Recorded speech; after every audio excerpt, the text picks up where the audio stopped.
hi, how are you? I am Senator Liz Krueger, one of the three co-chairs of today's hearing. Actually, Andrew Gounardes, the fourth committee chair, had a conflict, so he's unable to join us. I'm just going to quickly introduce my Democratic colleagues and then turn it over to my ranker of finance to introduce the Republican side.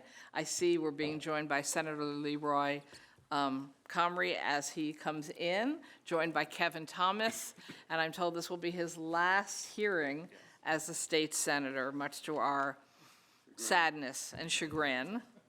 Senator James Skoufis and Senator Tim Ryan. Oh my God, Tim Ryan, what did I do? Kennedy. Oh, it's a hybrid. Yeah. Sean Ryan, oh, you're right, I made a hybrid. Oh, how weird. It's a Buffalo thing. It is a Buffalo thing. Senator Sean Ryan, and I'd like to turn it over to the ranker on finance, if you wouldn't mind introducing yourself and your colleagues. Yes, thank you, Chairwoman Krueger. It's a pleasure to be here. I'm Senator Tom O'Mara. I'm the ranking member on finance and on the Investigations and Governmental Operations Committees. We have with us Senator Dean Murray, who's our ranking member on the Economic Development Committee, and we have Senator Peter Oberacker with us. I'll just quickly. Okay. Thank you very much. And I know several people have opening remarks. I'm just going to highlight a few things about how we handle hearings. The speakers will be allowed 10 minutes per speaker. Per panel. Per panel, excuse me. And then we will have chairs being given 5 minutes to ask questions, non-chairs 3 minutes, but we believe we will have time for second rounds for people. I'm very glad to see so many here with us today on a day we're not usually in Albany. Been very excited about this hearing, and frankly, it's more timely than ever in the context of the November elections because the Senate actually commissioned an independent study of our tax expenditure incentive programs that came out in just before the end of session. Senator Skoufis will know more details, where we were asking the questions. We are giving away a lot of money through tax incentives and expenditures. And sometimes people say, well, that's not really money you're giving away because you wouldn't get it if you weren't having the activity.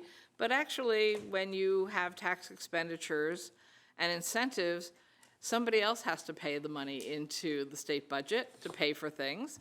And so there really is a real cost in real budget terms and real life terms for making the decisions we make vis-a-vis tax incentives and expenditures throughout the state budget and various agencies.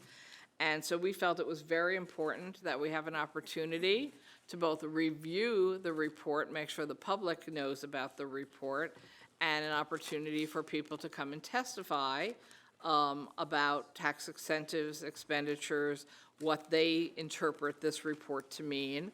And certainly right now for New York State, walking into a new federal administration in January where we're not exactly sure everything that could be happening, but we're pretty sure it's going to involve a lot less money coming to the state of New York.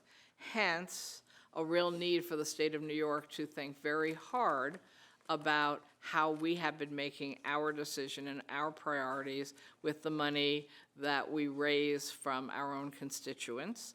So I do think this is more important even than we talked about putting together this hearing, and very timely. And with that, I'd like to turn it over to Senator Skoufis. Thanks very much, Senator Krueger, and happy birthday today as well. We are thrilled and also sad for you that you're spending it with us here at a public hearing, but it's great to see you and my colleagues as well, and looking forward to the testimony and hearing over the next several hours. And to further set the stage, Senator Krueger did a really worthwhile job teeing things up here. In the 2022-2023 fiscal year budget, we included an appropriation for an outside, independent, what we hoped at the time and what I believe materialized, objective analysis of 25 different economic development programming, tax credits, deductions, and other incentives, subsidies that are offered through a variety of different agencies, including Empire State Development.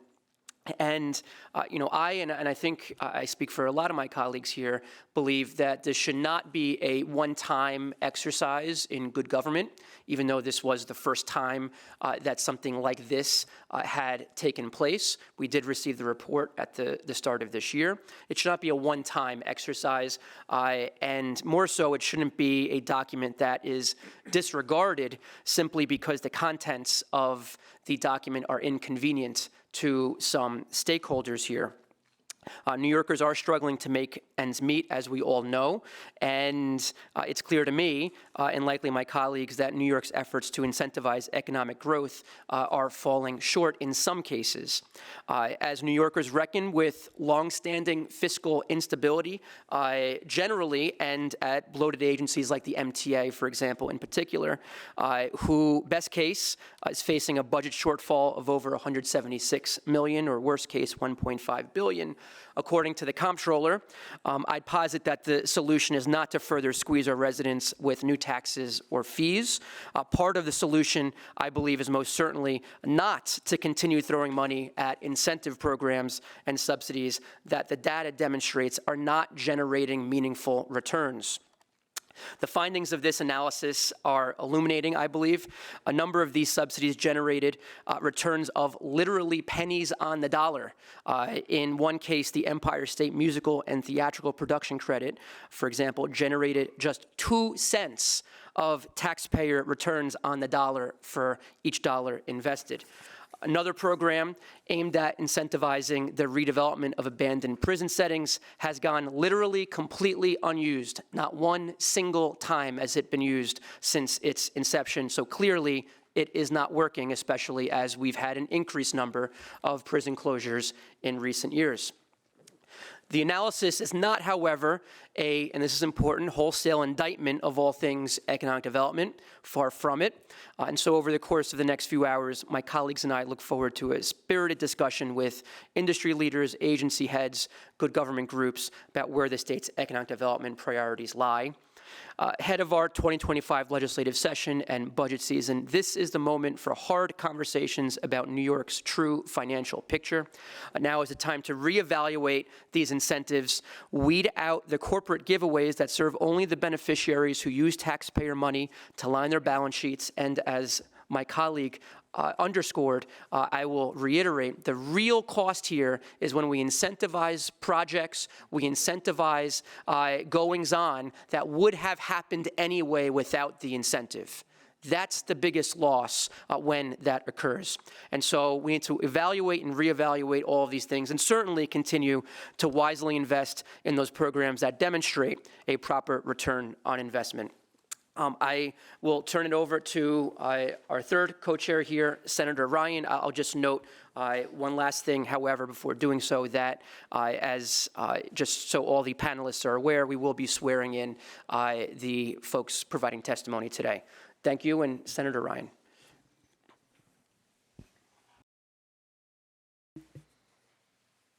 We also have new microphones just for everyone sitting up here or out there. So it's supposedly much more evident that when you are speaking, it says you are speaking, and then a big green button.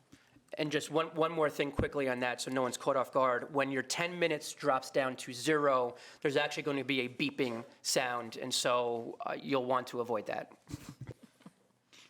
Well, good morning, everybody. Thanks for coming to have a conversation about this important subject.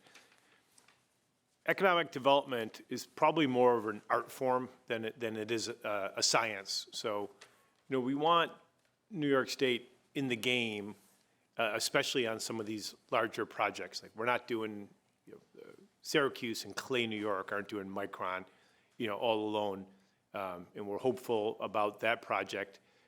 But it does make me reminisce, unfortunately, to the Tesla project in Buffalo, where the state committed, $1 billion worth of resources to the city with one of the highest childhood poverty rates in America, and a city where kids are poisoned by lead every day, neighborhoods are in free fall, in decay. But we decided to give money to Elon Musk to build a factory that really hasn't fulfilled anyone's promise. They're a low-wage employer.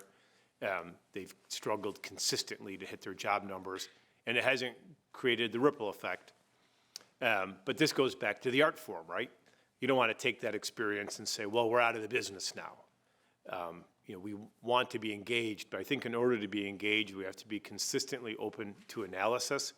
And, this report, showed us, so while the report, it's deep, and there's a lot of pages here, it's not that deep in terms of some of the analysis, but it behooves us all to become open to analysis and not just, hew and cling to old programs because there may be a few beneficiaries in New York State, but we need to make sure that we really stay modern in our practices.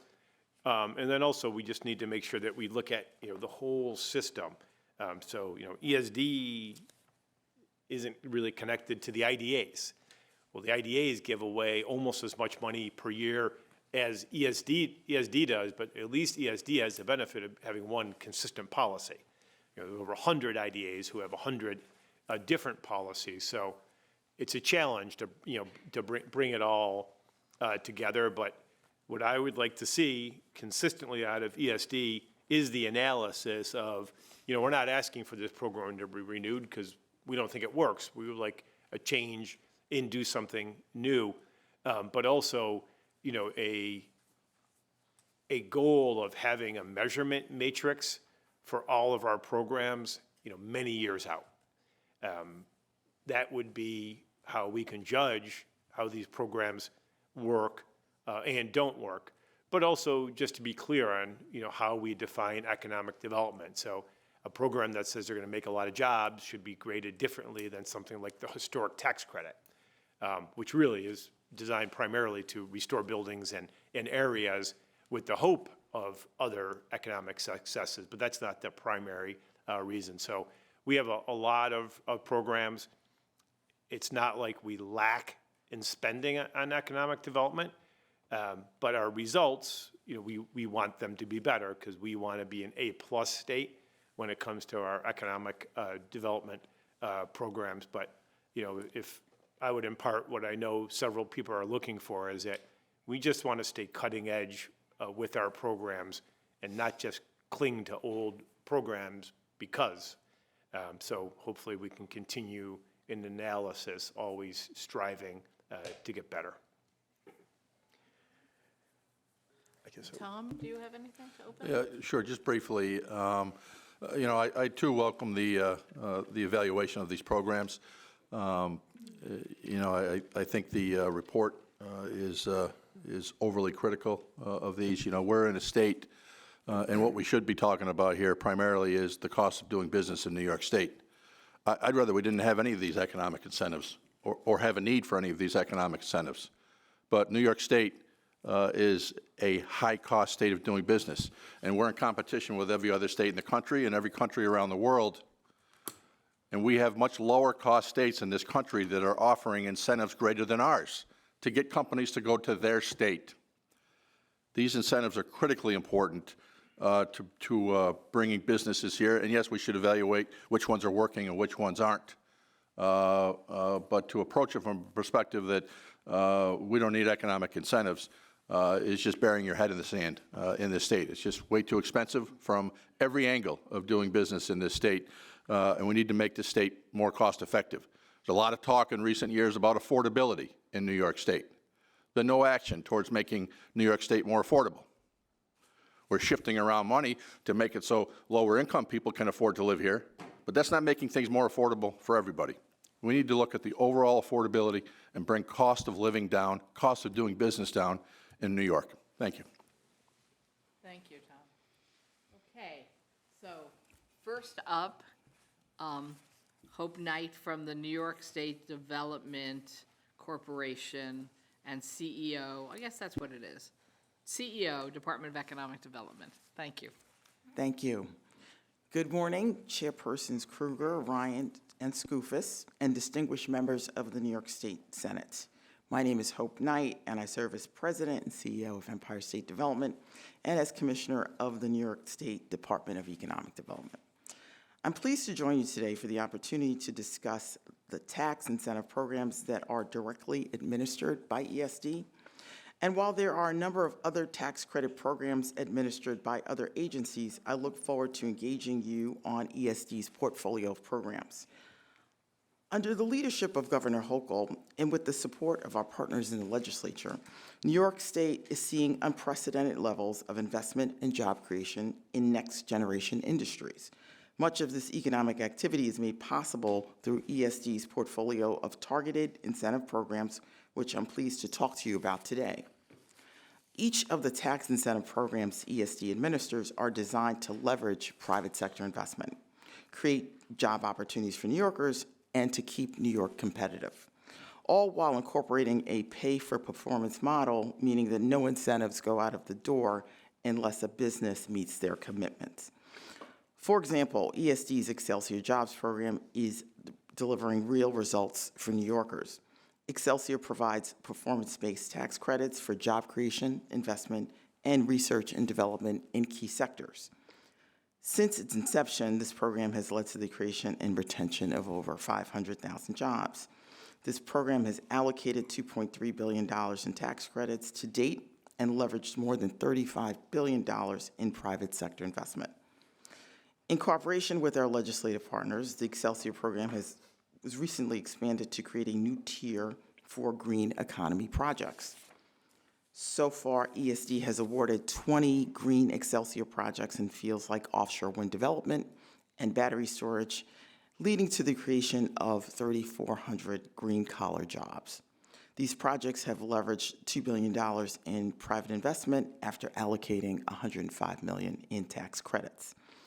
Building on the success of the Green Excelsior tier, ESD worked with the legislature to create the Green CHIPS program. As a direct result of this program, Micron chose New York State for its $100 billion semiconductor manufacturing project. This is the largest manufacturing investment in U.S. history, and it will transform upstate New York. ESD's tax credit programs also continue to generate strong results in the film industry. By encouraging production and post-production work in New York, the state capitalizes on the film sector's strong multiplier benefits that support our small businesses from bodegas and neighborhood restaurants to Main Street retailers and local hardware stores. Each public dollar in the film tax credits issued by New York State generates approximately $24 in economic output, according to ESD's recent independent review. Film is a highly mobile industry, and competition for this investment from other states and other countries is steadily increasing. As the landscape continues to evolve, New York must be ready to change with it.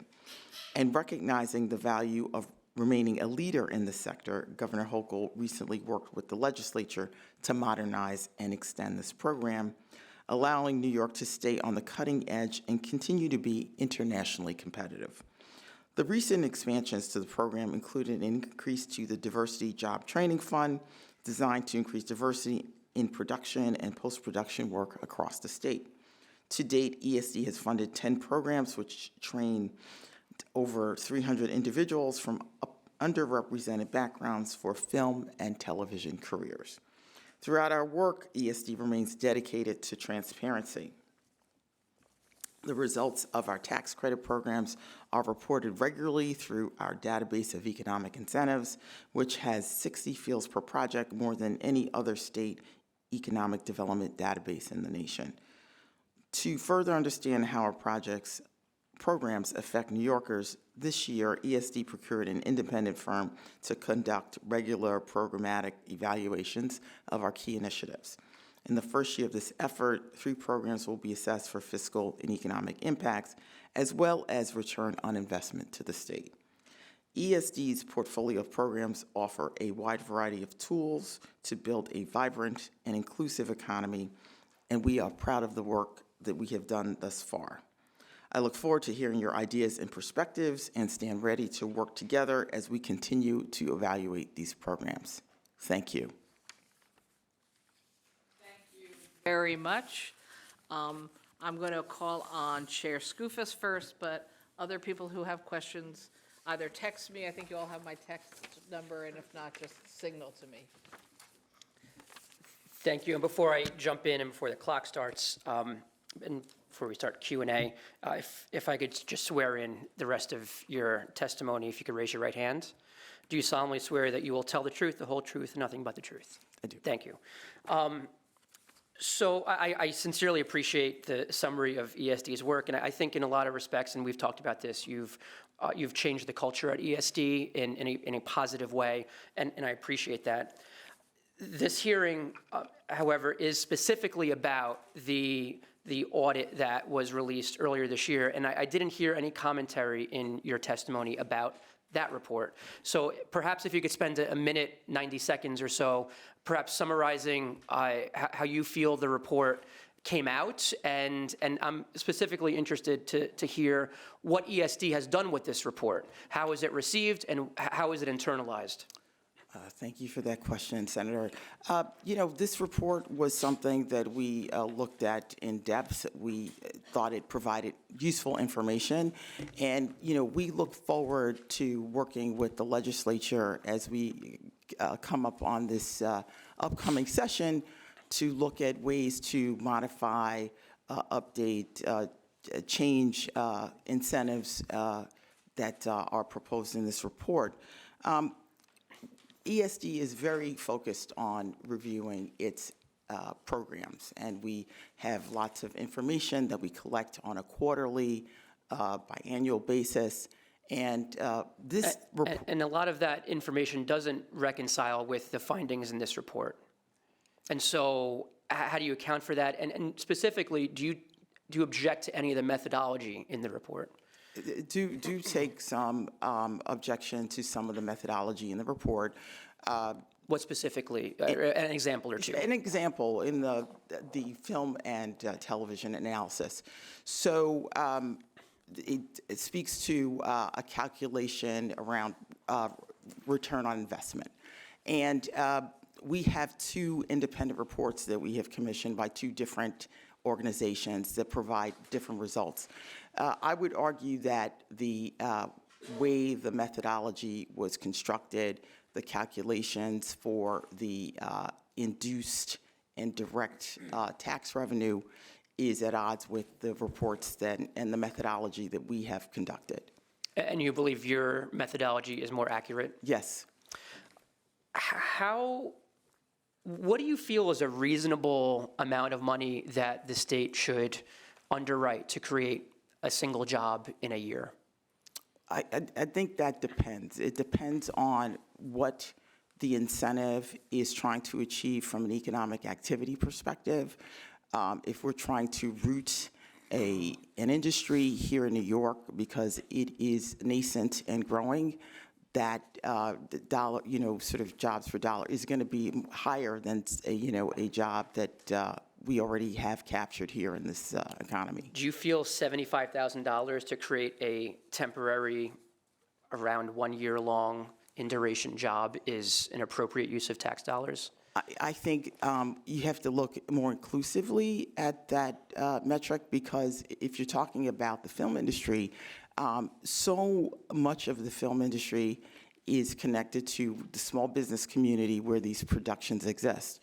And so there is significant induced activity as a result of these productions engaging the local economy. 90% of the businesses that these productions work with are small businesses, and really does impact these communities where these productions are happening. Yeah. And the report does take into account the not just direct tax revenue, but the total tax revenue that I believe you're referring to, the spillover economic impact. I referenced this in my remarks before. The Empire State Musical and Theatrical Production Credit comes in per this report, at 2 cents on the dollar return on investment direct and 6 cents on the dollar total tax revenue.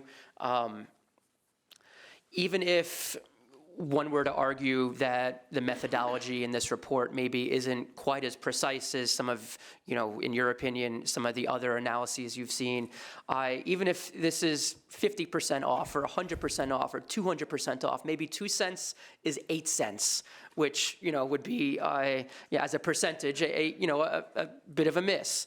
8 cents is still an awful return on investment for taxpayers. I wonder, when you see an evaluation like that, what do you have to say to a program like that? Absolutely. So the Empire State Theatrical Program was created to really support upstate theaters and entertainment. Was created to have. You finish your answer. Okay. You don't get any more Okay. questions. Of course, Okay.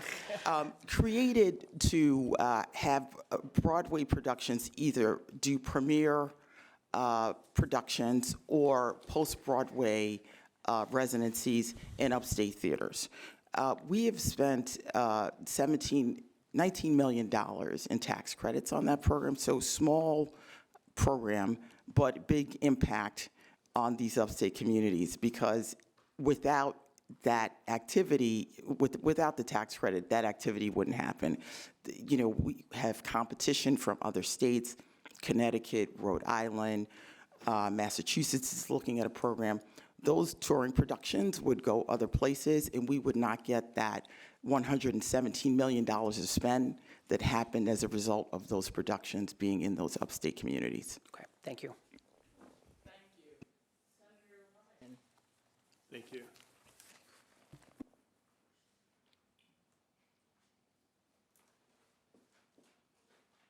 So in your opening testimony, you mentioned the Excelsior, I think, that Yes. created jobs. But then the other part was retain jobs.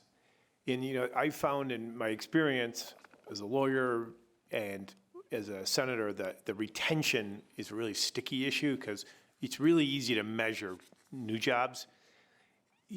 The retention almost becomes to like proving a negative. Like, well, if you don't give me this, I'm not going to retain these jobs.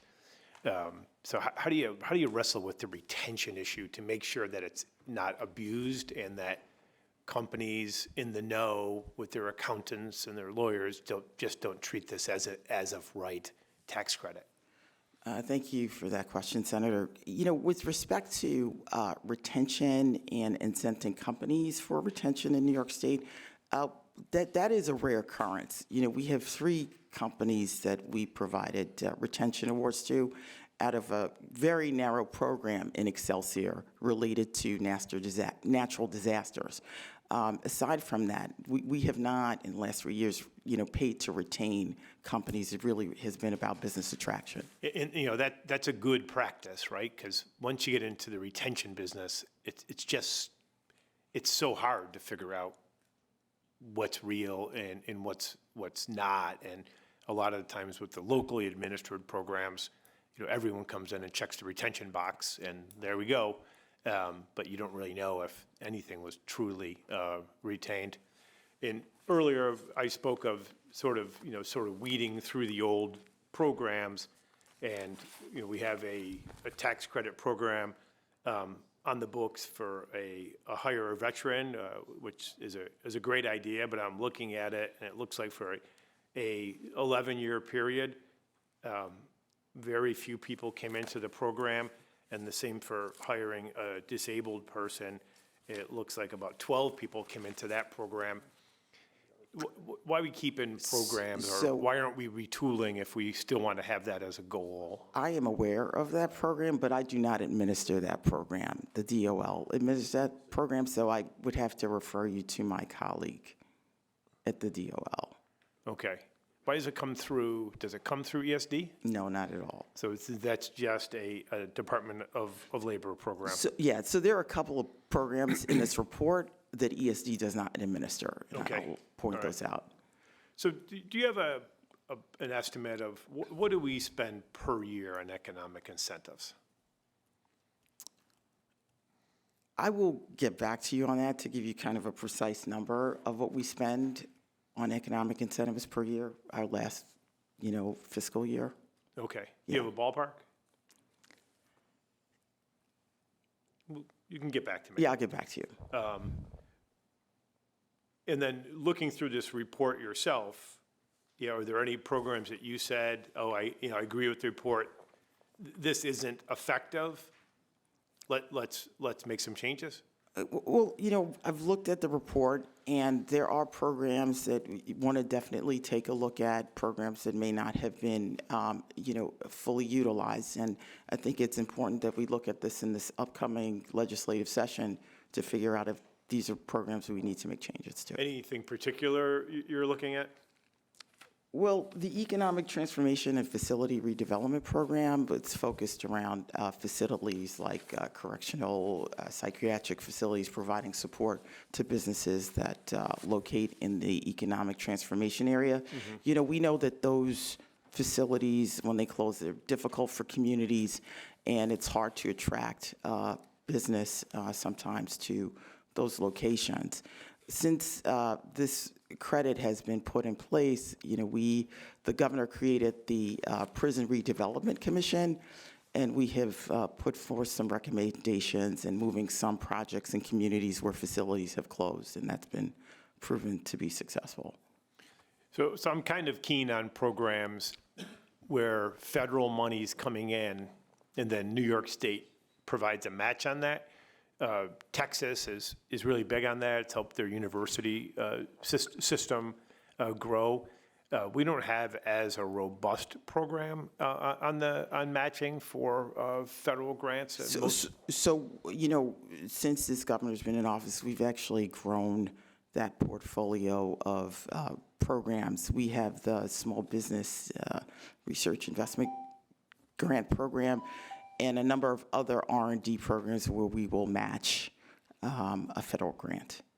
That seems like if you're going to, making investments to use current investments and to amplify those with state resources, because they've already been screened, and we put forth this year the New York First program, Right. to match dollars coming into medical schools through research and development. So I would encourage Empire State Development to continue looking at things like that as we're evaluating the efficiency of our economic development portfolio. Thank you, Hope. Absolutely. Thank you, Commissioner. Thank you. I'm just double checking Kevin. Yes. Sorry. First, Leroy Comrie. Thank you, Madam Chair. Good morning to everyone. Good to see you. You mentioned the difference in ROI between the studies. Can you break that down about why the ROI looks different in your studies than what Senator Skoufis is saying? Absolutely. So the calculation for ROI is effectively the amount of state tax credit versus the taxes that are created in terms of revenue to the state. And that is comprised of three categories: direct, so direct taxes, indirect taxes, which are taxes related to business activity, and induced activity. So, when the employee of a project goes to the grocery store, or, rents in their community, or, buys something, that's induced activity. And I think that different organizations could estimate those numbers in different ways. And so that's why we get different numbers. Right. So you're talking about residual dollars that are spent in other places that still contribute to the state's economy, such as restaurants and bodegas and special events that happen because of the activity. Right? And how the breadth of how that gets measured, yes. Right. And that's not measured directly in either study. It is. It's measured in all, but I think I take issue with how it's measured. Okay, great.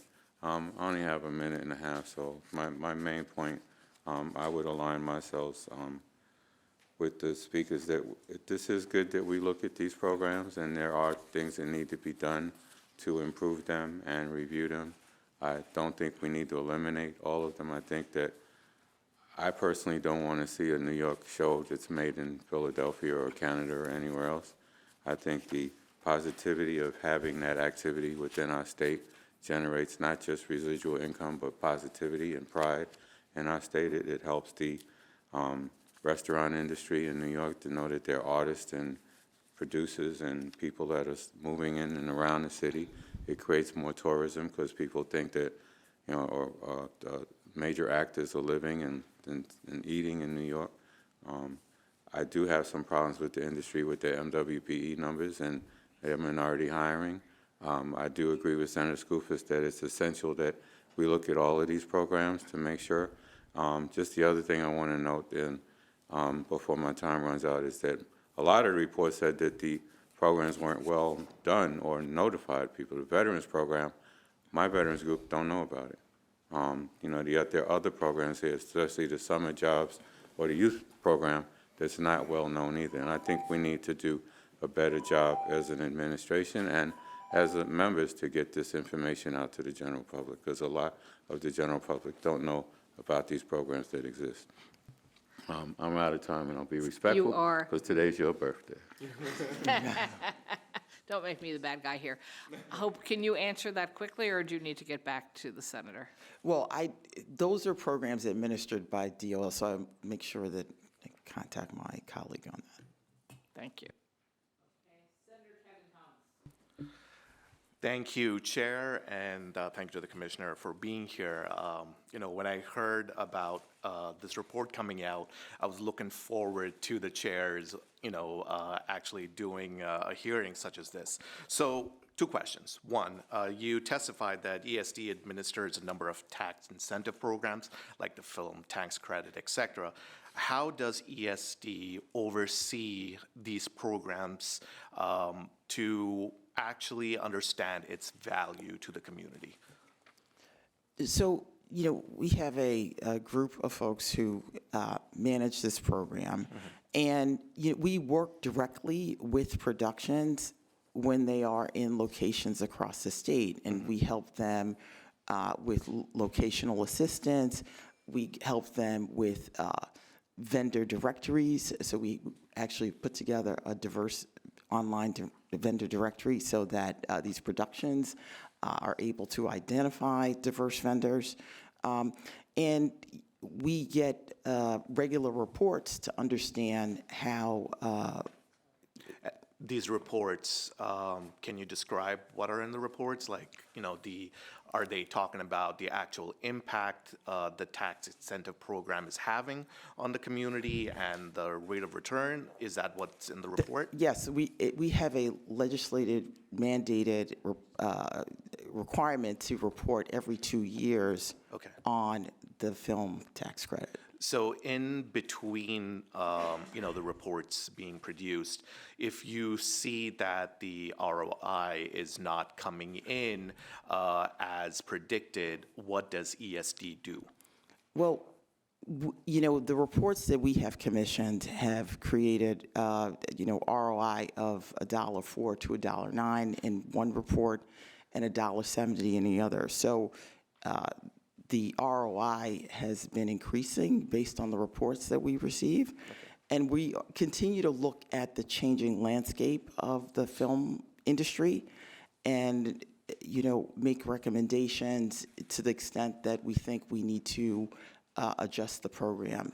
So in between the report coming out, if you do see that corrective measures need to be taken, because you've got boots on the ground, does ESD then go to whoever it is that the money went to step up their game? Like, what is the process? So we work with productions, Okay. as they are, filming on the ground to support them. But with respect to making adjustments to the program, the film tax credit program, that is when we work with our legislative partners to tweak or, make modifications to the program as administered.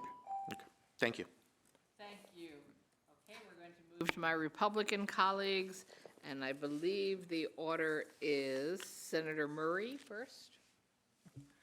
Thank you, Chairwoman, and thank you, Commissioner, for being here. In the report, obviously, it digs deep. I want to take a broader view of this. Many times when we talk about incentives and things like this, it can be used as kind of political fodder. You have one side claiming it's giveaways to the rich and the wealthy, and we're giving away our tax dollars. The other side says, no, these are absolutely necessary for economic growth. But we have different programs, and it does get confusing. You have tax incentives, you have grants and subsidies. First, let's start with the tax incentives as opposed to grants or subsidies. Tell us the difference. So we have a variety of narrowly, tailored tax incentives focused on trying to induce the economic activity that we're trying to achieve. New York is a large, complex economy, and we need to be competitive. And so these tax incentives, most of them are pay for performance. Right. Meaning that, no dollar goes out until the job or the investment is made. And we use these to, attract new businesses, have businesses that are here expand. And, that is our preferred use of providing incentive to induce activity. Sometimes there are grants that are needed to do things like help in a recovery effort. We had a number of grant programs focused on COVID recovery, and those were really to get businesses back on their feet. So, Commissioner, I thought I was getting 5 minutes. I apologize. My time's short. So let me get to this. In my district, Station Yards got a $55 million grant. Not a tax subsidy, but a grant. How do you track the performance? The tax incentives, we can see, it's based on performance. How do you track the successes of the grants or the subsidies? And how do we, justify those? So, And I'm sorry, Hope, just for the clock, Senator Murray is a ranker, so it should have said 5 minutes, so add 2 minutes. Thank you. Okay. So Station Yards in Wacomico, that was a grant that was put in the 2016 budget to support the parking garage and the kind of mixed-use retail for that project. We know the kind of activity that this mixed-use retail and parking garage is going to have to this large residential mixed-use project. And we have benchmarks in the grant that are going to have to be provided for once the grant is dispersed. And let me be clear, I think that went a long way, and that program was, the Station Yards is an incredible transformation in my district. But I worry about, excuse me, again, the tracking and the success, the how do we say that was successful? That was $55 million of taxpayer money.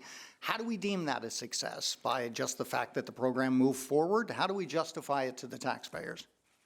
So I think, there were very specific benchmarks related to that grant, the milestones related to the project. The project is multi-phase. And so those are the kinds of things that we track with respect to, an investment in a large project like that. Okay. But my point, I guess I'm getting at is it is difficult, with it being a little confusing between the different types of incentives, it is difficult sometimes to justify it. So even in a report like this, you can only look so far in something like this to deem it a success. So I think it is important that we do reports like this, but I would caution against using it as the end-all be-all, because sometimes it isn't as easy to gauge the return on investment on things like this. And we have another project in my district, Beechwood, which is moving forward that I believe got some as well. So again, speaking to that, it's not just job creation. With the tax incentives, it usually is. It's not just that. I guess I'm repeating myself, but again, I'm trying to wrap my head around how you gauge the success of these grants or subsidies. Well, so it is, sort of the spin-off multiplier effects that will come back on the tax rolls because of the activity that these projects create. And you follow up with these afterwards? Well, we definitely follow up to make sure that those projects have been completed as they were supposed to be intended. Okay. Okay, thank you very much. My time's up. Thank you. Tom, ready? Senator O'Mara. Oh, excuse me. Oberacher, excuse me. Senator Oberacher, 3 minutes. Thank you, Madam Chair. The other Senator O. Commissioner, thank you for taking your time today. I have just two short questions and then maybe one observation. So in your testimony, you talked about some green energy initiatives. And one that I saw that was not in there, we did the offshore wind and battery storage. Is there any movement or do you know of any projects with green hydrogen that is potentially coming that way? If not, I would maybe encourage, I'll look into that because We're working with a company. Perfect. Yes, yes. Great, Yes. thank you. Thank you for that. Also, in your testimony, you talked about the program for prison redevelopment. I have, of course, a facility in Sullivan County that is going through the process of closing. Do you know of any that is on the list to be kind of looked at for redevelopment? Well, once these facilities close, we at ESD, go in, work with docs, talk to the community, try to figure out high potential ideas that can create, an economic development project. Okay, so I'll take it on my side of the equation to look into that to make sure that they're potentially in the running for that. Lastly, I guess it's an observation, as a former CEO of a company, we would have in our program preventive maintenance, and it was always a difficult topic to kind of put positive impact to preventive maintenance. It looks as though it's only money going out, nothing coming in. Would you potentially agree that maybe this is sort of under a preventive maintenance umbrella where the best data that we could get is going to help us, of course, in our legislative process, right, to see the value Yes. of this? And from what I'm hearing, there seems to be, I think, an area that we could improve, which would be that information coming forth, to be able to actually physically say, yes, this is returning an investment of X and Y. Would you maybe agree with that? I or- think it's definitely necessary to look at different methodologies to figure out what the best. Well, I would encourage you could reach out to a former CEO such as myself. I'd be more than happy to help if there's things in that area. So Thank you. With that, I will actually give back my 25 seconds, Madam Chair. Thank you. Thank you, Senator. The other Tom, Senator Tom O'Mara. Yeah, thank you, Chairwoman. Good afternoon, Commissioner. Good morning, Commissioner. We're getting the afternoon. Generally speaking, my opening remarks on just the cost of doing business in New York. You're our lead in New York State for the executive, at least on economic development. And I certainly understand the challenges of that. I did a fair amount of industrial development agency work before my time in the legislature.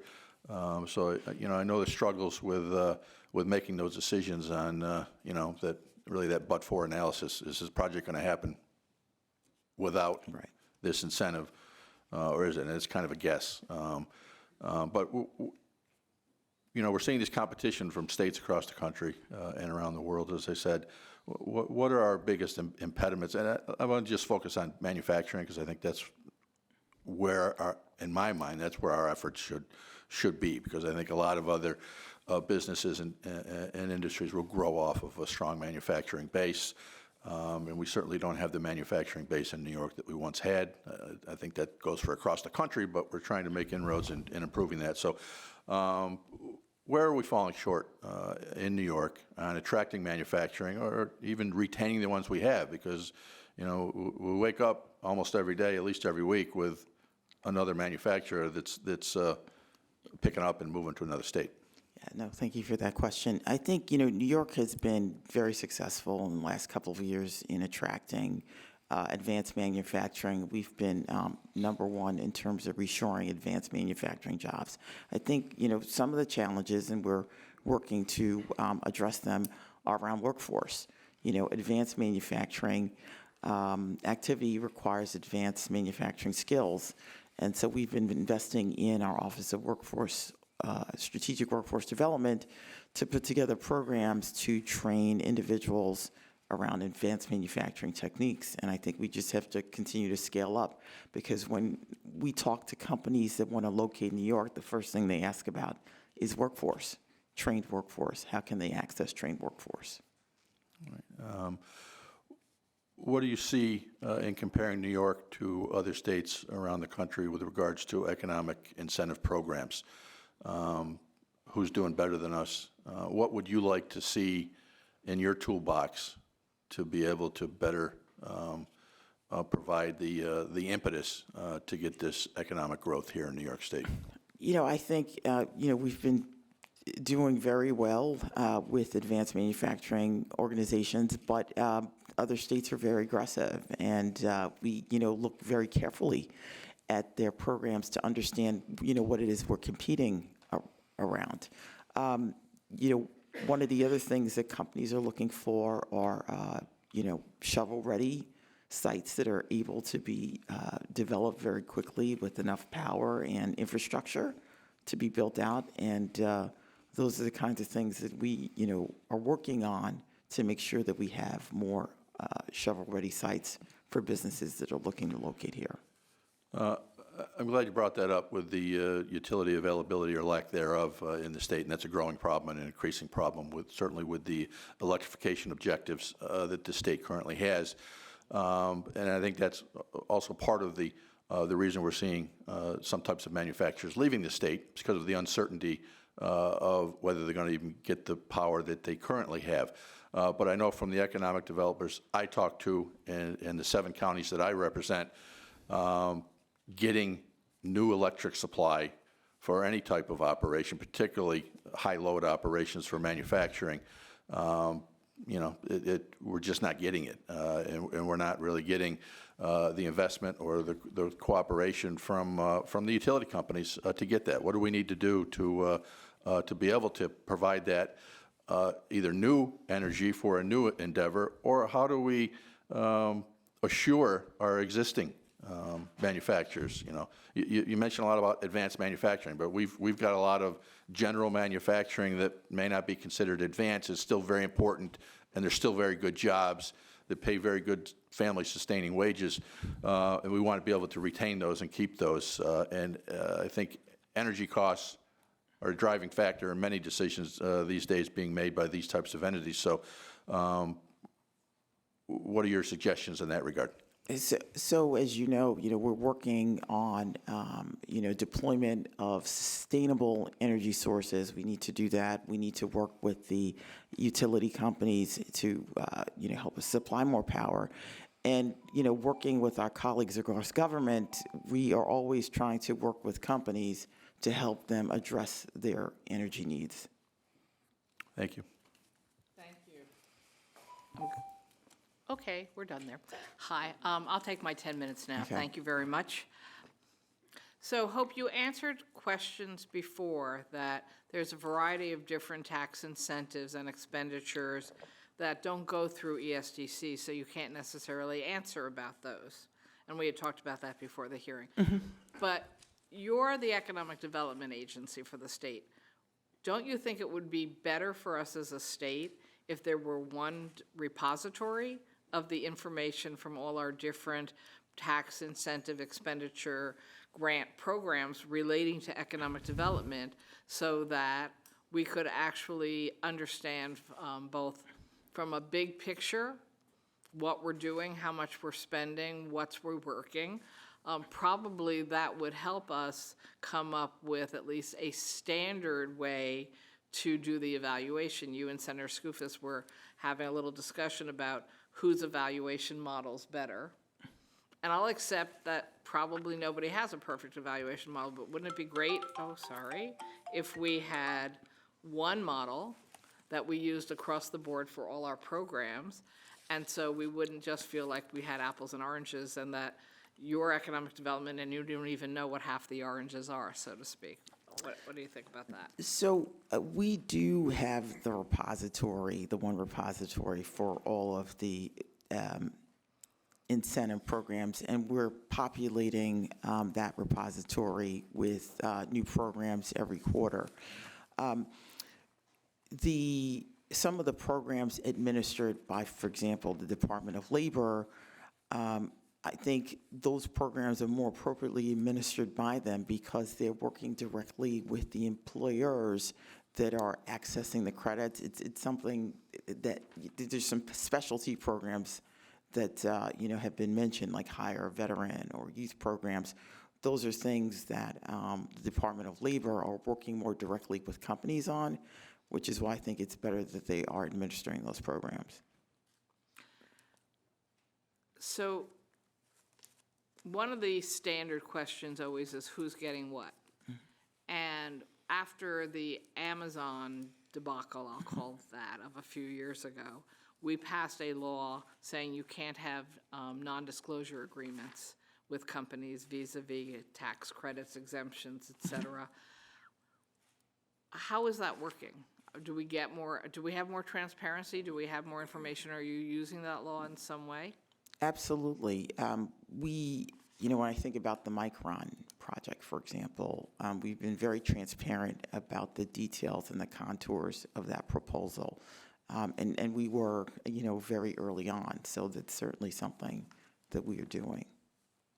Okay. Following up actually on Senator O'Mara's issue of smaller businesses up in his counties, is there a reasonable cap that ought to be placed on how much per job we're willing to give up in tax revenue? I mean, you have all that data from all your programs.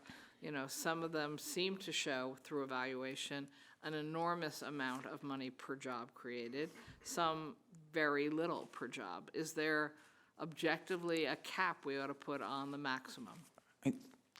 I think that depends, because in some of these cases, if you look at the amount per job, you've also got to look at the amount of investment that has been put forward. And so if you're looking at high dollars of investment and potentially, higher cost per job, we certainly want to capture that investment and have that investment happen in New York, which is why I don't necessarily think you want to cap that number.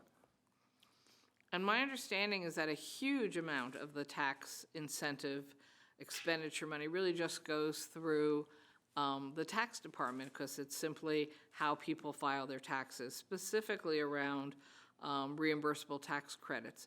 Do you do any kind of evaluation of how much money is going out the door through reimbursable tax credits in programs where they don't necessarily go through you? I happen to know that there are companies that don't owe us any taxes at all, and then we're sending them checks because it's quote-unquote reimbursable credits that they're applying for, and I find that personally outrageous. So is that evaluated in some ways? Anybody taking a look at that? So I'm sure that the Department of Tax and Finance, what happens with most of our tax credits, if we provide a certificate that the company files with their taxes, so we are not necessarily seeing what the back end of that is. Okay, my 10 minutes is up, but again, I don't think Tax and Finance does policy of, oh, look, so-and-so is getting reimbursable tax credits, but they didn't even owe us any money. They're not in the business of evaluating whether that was a good use of taxpayer money or not. So I really think we need to look hard at those specific credits as well. My 10 minutes are up.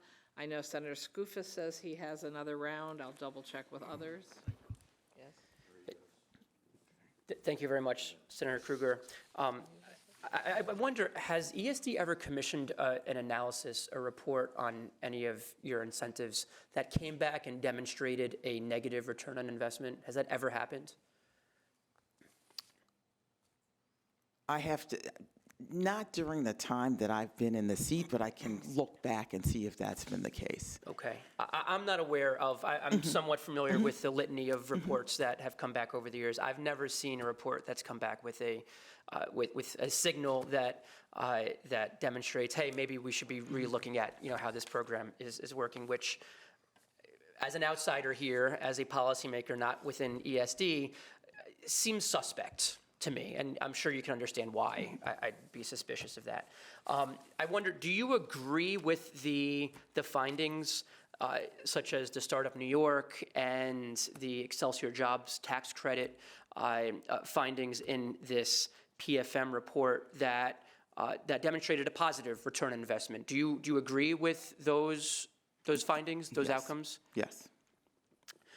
Do you agree with any of the findings in this report that came back and demonstrated a negative return on investment?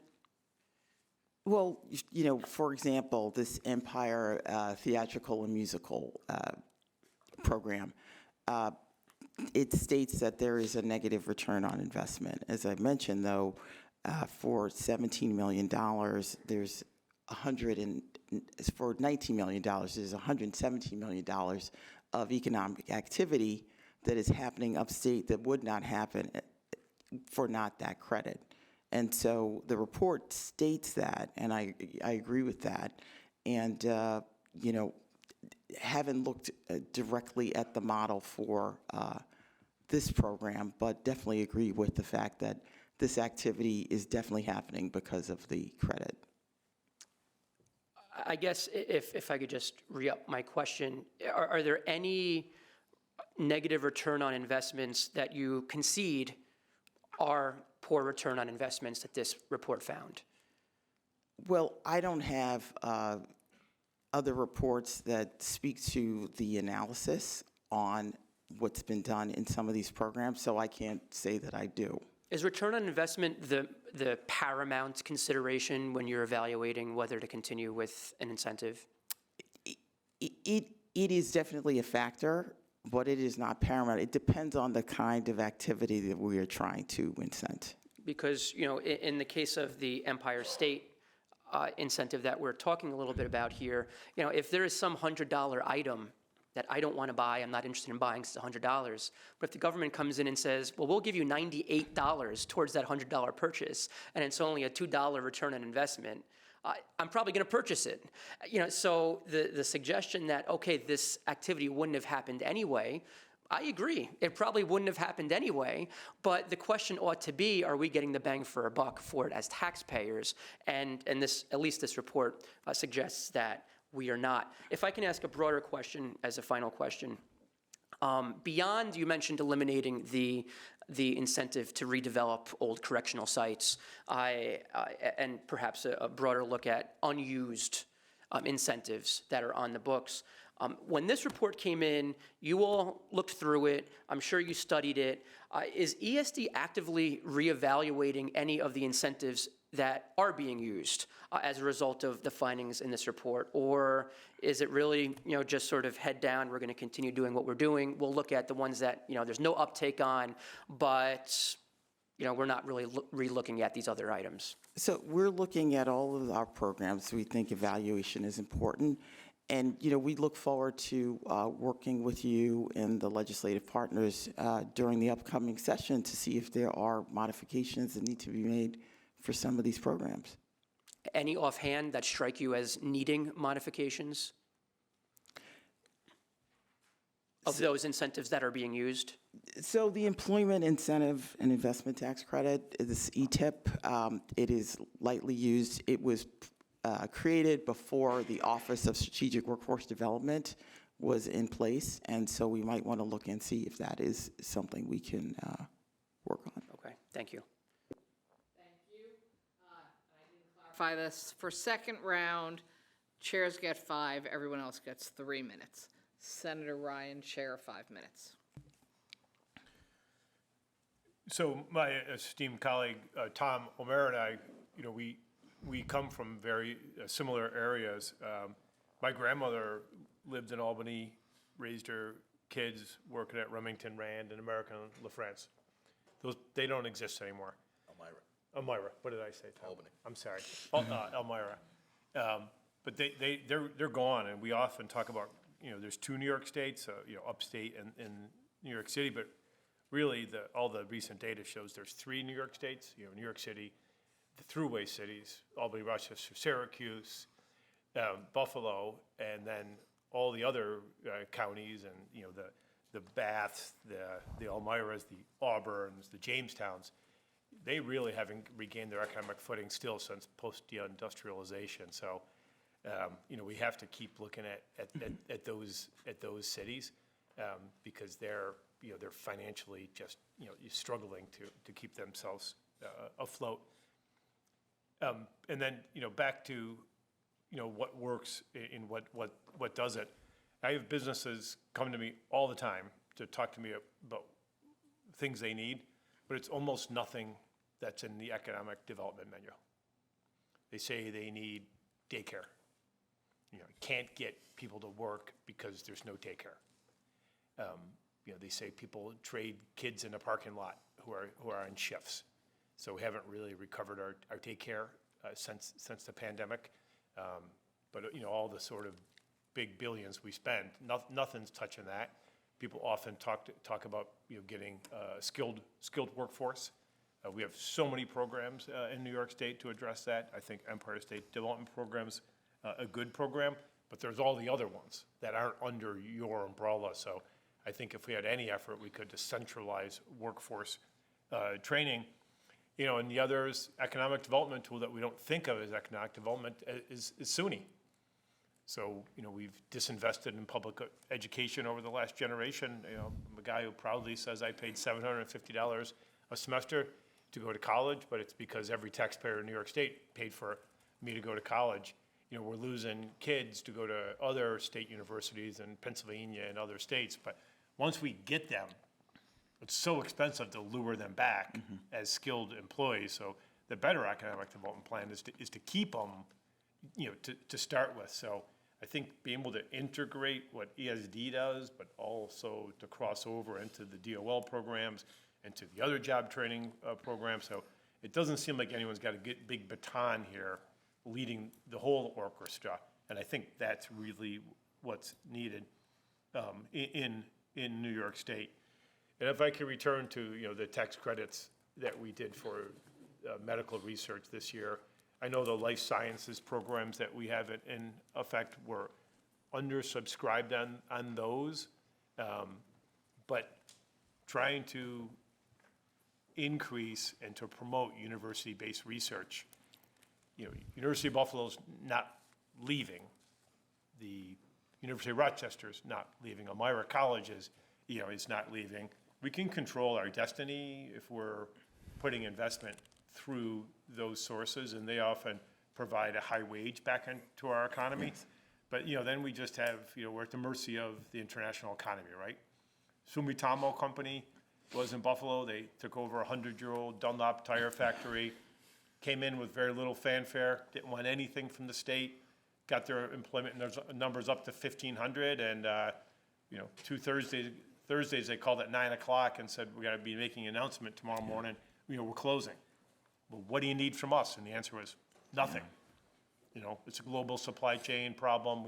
We have, we're gonna be making too much tires over the next 10 years, so you're out. So those are the things we can't control, but the things we can control, I think, if we can concentrate on businesses that are currently in New York State, they're most likely to grow. That's where most of the jobs are anyway. And then really redefining economic development to include things like, if we don't have childcare, then Micron's not going to work. If you don't have people with bachelor's degrees, then Micron's not going to work. So, and if someone could really pick up the baton to say, ESD is running all the programs. If DOL is doing programs, they're reporting back to us. So I think that would be an important function. But I thank you for being here today. Thank you. Thank you very much. I'm sorry, just double checking. Senator Comrie, 3 minutes. Just want to go in a little deeper into what Senator Skoufis was talking about. Can you envision an opportunity where we do this on a regular basis to work with the legislature to look at these programs and to update and to work on transparency for these programs as well, so that we can make sure that we are spending our dollars wisely? And how would you see that happening? Absolutely, would look forward to working with the legislature on this. About a year ago, we made a decision to start regular reviewing many of our programs, and we put out an RFP, hired a consultant, and probably early next year, we'll start a process of reviewing 3 of our programs. And so we'll share the results of that work and, look forward to working with you around the review. Yeah, great. So I know that Senator Skoufis has a lot of bills that he's considering this session that we want to do, and it's important that we do spend our dollars in the best way possible. But it's even more critical that these agencies are transparent as well, because going back to my earlier point, the public doesn't know about a lot of these programs, and it's the agency's fault because they're not working with us, they're not working with anybody to tell them that these programs exist. And we put time and effort in creating them, but then they're not being promulgated properly. And I think that's a big deficit that we need to clear up. And again, just making sure that there's transparency and proper spending, that there is more focus on making sure that state vendors can benefit from this, and that there's more MWBE participation, because most of them, their MWBE participation is around 11%, and that's terrible in this time and age. So I hope that we can continually work with your office and with the governor's office to clear up these things so that people can see exactly how the dollars are being spent, how these programs are being promulgated, what we can do to help promulgate them better, because there are some programs that I didn't know about until I read the report, and that's a major problem. So thank you. Thank you. I'll concede my 40 minutes. 40 Thank seconds. you. Thank you very much. I believe it was Senator Murray who asked for a second round. 3 minutes. Thank you, Chairwoman. Again, we're talking about incentives and ROI and measuring success. And many of the tax incentives are measured by job creation. But I want to piggyback on something Senator Ryan said and Senator O'Mara said, and that is the difference between job creation and workforce. Senator O'Mara was talking about manufacturers, and your response was in particular that manufacturers are looking for a good trained workforce. And I think that is what many companies are looking for more than anything. So the difference between creating jobs and creating a workforce, I think, is vast. So I'd like your professional opinion here, because we're talking about investing hundreds of millions of dollars, again, through incentives and all this. But would we possibly be better off, because we're not exactly the greatest business environment in this state. We traditionally measure very low. So would we be better off investing maybe hundreds of millions more in CTE and BOCES programs, raising the level, which we haven't done in quite some time, raising the level that we can pay instructors at BOCES, really investing in these to create a workforce, a trained workforce coming out of school to help? Would that serve? Because when we're talking about incentives, how big would that be as far as an incentive? Thank you. Appreciate the question, Senator. So we're doing both, because when companies are expanding or they want to locate here, they're asking for, folks that are trained in a particular way. And so through our Office of Strategic Workforce Development, we work directly with the employers to figure out what the skills are that they need day one, so that people arrive trained on the job through those, with those skills. We're working with our BOCES, we're working with the SUNY community colleges to create these training programs. So I'd ask, can you work with us too, very closely, and keep us informed and give us your recommendations on what we can do to invest more during budget time towards BOCES, CTE, training, things of this nature? I think that would be very, very helpful. Absolutely. Thank you again. So there's a lot of research that shows if you're going to do these kinds of programs, they shouldn't be as of right, and they shouldn't go on forever. So I actually have a bill that I'll be reintroducing that would set a timeline for each of these types of expenditures, exemptions, having a 5 to 7 year timeline. And then they sunset unless the legislature and the governor decide, no, we should do this because we've evaluated, it's working, or no, we're not going to continue it. What do you think about that? I think, it depends on the area. I think that we have to take particular industries into consideration. Some industries have a longer time horizon. And so to have a program that is going to, set to expire, that's signaling to the market that that program won't be around, so maybe I don't want to locate in this jurisdiction because it might not be around. So I think we'd have to look at this very carefully to understand, what kind of activity we want to continue to have, in this economy. But again, under my bill, if the governor decided, no, we need to continue it, he or she could, or the legislature could re-up it. So it would give us that kind of safety valve that you're describing, but take us out of this system where I think we're all agreeing nobody's actually collecting all the data, really doing the kind of evaluation. And frankly, when you have a deadline, it forces you to do the work and be able to justify continuing to spend that. And I would also, even though we talked a little bit, somebody raised the fact that some of the biggest tax expenditures and exemptions are actually going through non-state agencies, through these IDAs and, what is the other one called? IDAs and LD? Yes, thank you, EDCs. So just an example that I was reading about where, and again, I raise it because I think we should have almost a common sense ability. So we know what Amazon is. We know it's one of the largest companies in the world. We know that all of us order from them every day, and that's its own set of issues for us all, but we're doing it.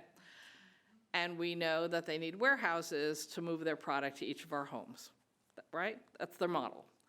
We're giving them tax exemptions for their warehouses. They're not going to build warehouses because then they wouldn't be able to deliver the products to us. Why would anybody in their right mind allow them to have a tax exemption for building a warehouse when we know exactly what their business model is? We know exactly why they will continue to want to deliver boxes to us every day for the rest of our lives. Why should that be allowed? With respect to these logistics projects, ESD has done very few of those. The IDAs have been involved in. But the state's doing them, right? The IDAs have been involved in, supporting these warehouses, but not necessarily ESD. Would you recommend changing the rules of the road for IDAs? I mean, it also turns out they get their fees to continue based on how many deals they make. So they have every incentive to say yes to everything, and that's how they make their money. And they don't care whether they're eating our tax base alive that way. Do you think we should be changing that? So, we work very closely with IDAs. They tend to be the entities on the ground who are working with the companies. And, at ESD, we look at what the IDA is providing as an incentive as we incorporate our proposal. And so we're trying to provide the least amount of incentive to secure the project. And then I think my colleague Sean Ryan raised the retention issues before, and it's even harder to evaluate when you're being told, we'll leave if you don't give us X, because are they bluffing? And I come from New York City, so I've watched this now for most of my life. Some large company operating in New York City says, we're going to go across to New Jersey and get a better deal unless you give us a deal. And then I've watched these, what I call state border range wars, go on and the stakes getting bigger and bigger. And it's not a win for anybody, frankly. Have you ever thought about states, like for us, I'd say, New York, Pennsylvania, Connecticut, New Jersey, coming up with a cross-border treaty? We're not doing these anymore. These are ridiculous. So, what I would like to say is that, with respect to retention, we've had almost no retention, pure retention packages. So we haven't had to, sort of incent folks to stay here. We take that, if they were to make that threat, we would take it very seriously. We'd look at, whether or not that was a realistic possibility, if they have locations in other states or other localities, and make sure that that was not something that they'd be able to do. With respect to this talking to other states, I do have regular dialogue with my colleague in Connecticut, New Jersey. We've talked about not going to each other's state and directly soliciting companies. And I have to say that we haven't had this problem in the last couple of years of, poaching from each other. And my time is up, and I think that's everybody's time is up for this panel. Just double check. Then we'd like to all thank you very much for participating with us today. Clearly, we have more questions going forward, and I think there's a number of legislative proposals we are all going to be working on in the coming year. So thank you. Thank and your you. Look forward to agency for working with being you all. with us. And I'm calling up Panel B, the National Federation of Independent Business, Ashley Ranslow, and the Motion Picture Association, Josh Levin and Brian O'Leary. And, okay, Business Council's not here, I don't think. they're not on the list. Oh, you got an updated list. Sorry, I've got an updated list, yes. Great, they did submit testimony. Yeah. Okay. And each of you will have, Ashley will have 5 minutes, and then the Motion Picture Association, 2 people will have 5 minutes. Okay? Have a seat. Thank you. Thank you.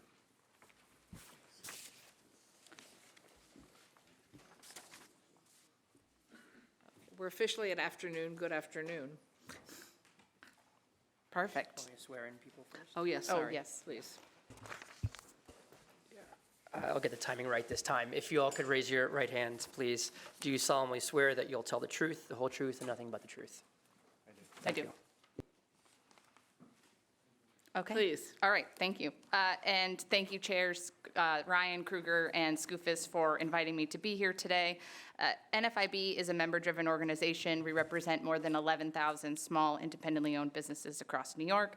When you think of small business, it's probably a member that we represent, right? Your local hardware store, independent restaurant, florists, barbers, dry cleaners, convenience stores, farmers, roofers, landscapers. You can imagine it, we probably represent somebody in that space.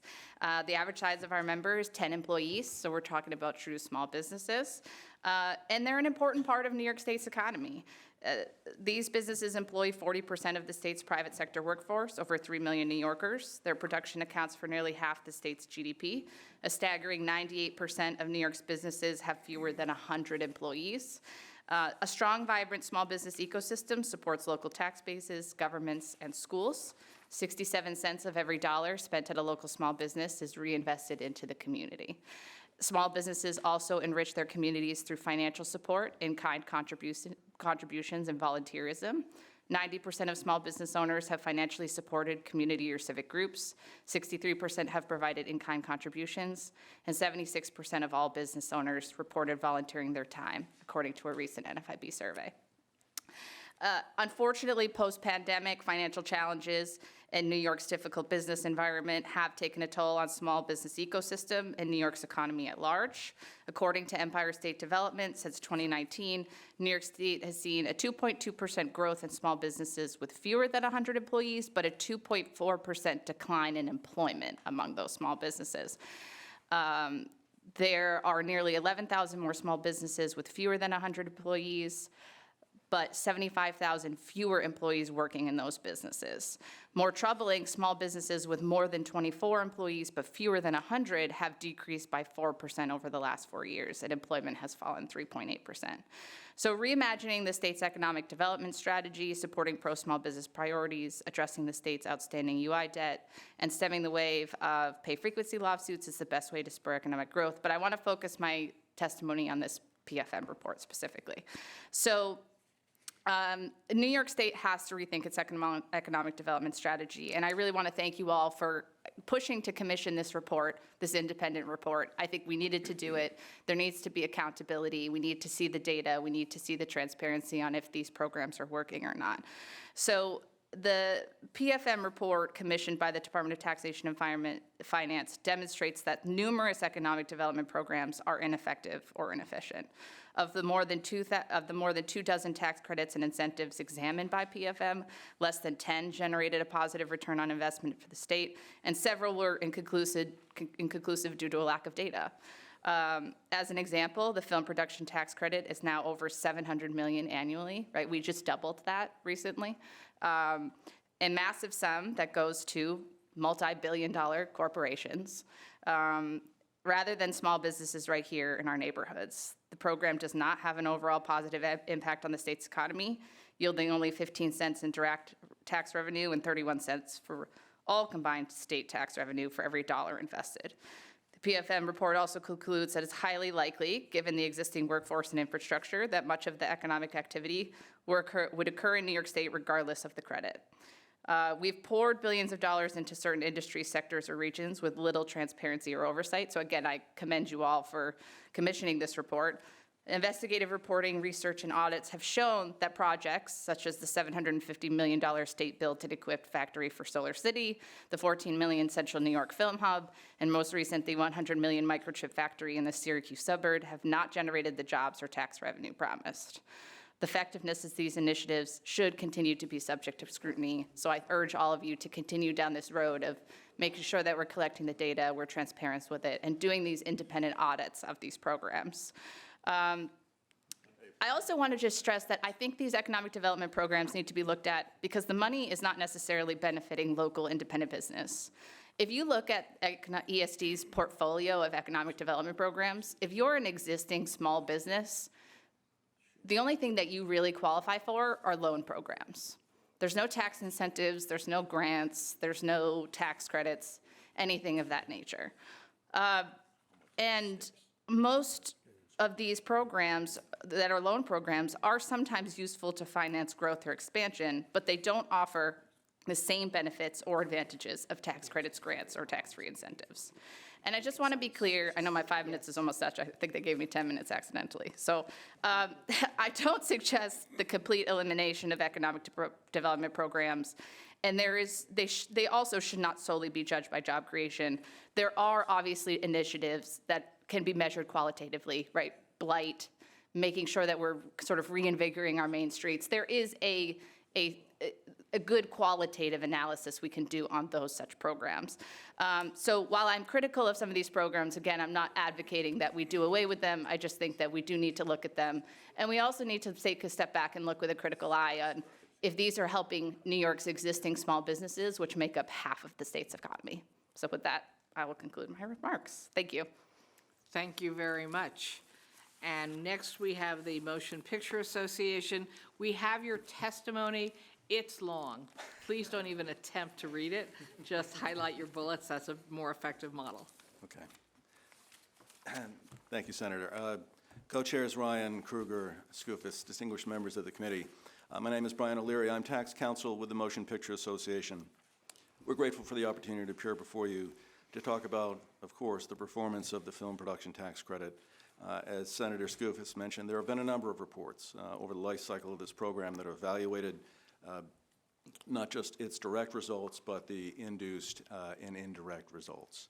And in the testimony, Senator, as you just pointed out, there are a number of references to some of those reports, and they have done a credible job of, through the beginning of the history of this program, of showing not just the growth in production, but the growth in jobs and union jobs, as well as the investments in infrastructure. And I hope we have enough time to talk about that particular component, because that is actually what makes the New York program unique as compared to the other 119 incentive programs around the world focused on this industry. This is the only jurisdiction that requires the extensive use of infrastructure to be a qualified production. And also in there is some guidance on what are the results of tourism for this industry. And that's also something that was in the PFM report as acknowledged is important, just can't measure it. So, of course, the PFM report is an outlier as compared to what's in our written testimony and the citations there. And in fairness to PFM and their cohorts, I think there are a few things that contribute to that. One is they acknowledge in the report that And I think we can all acknowledge it was a substantial undertaking to review all 26 of the programs that are administered by state agencies for incentives and economic development programs generally. As also referenced in the report, in most cases, they were unable to delve as deeply as they needed to, or would like to, I should say, in the performance of the incentive programs. And in most cases, as it relates to the qualitative benefits of the film incentive program, the information was just not available or too difficult. And respectfully, all of those considerations, I think, contribute to the effect that you see in their report, which I think were challenged by limitations on data, some assumptions that can be called into question, as well as some questionable reliance on some other reports that were not their direct work product. And in effect, what that collectively means is that there was billions of dollars of value that was not taken into account in the PFM report that would have told a more complete picture of the economic story of this industry.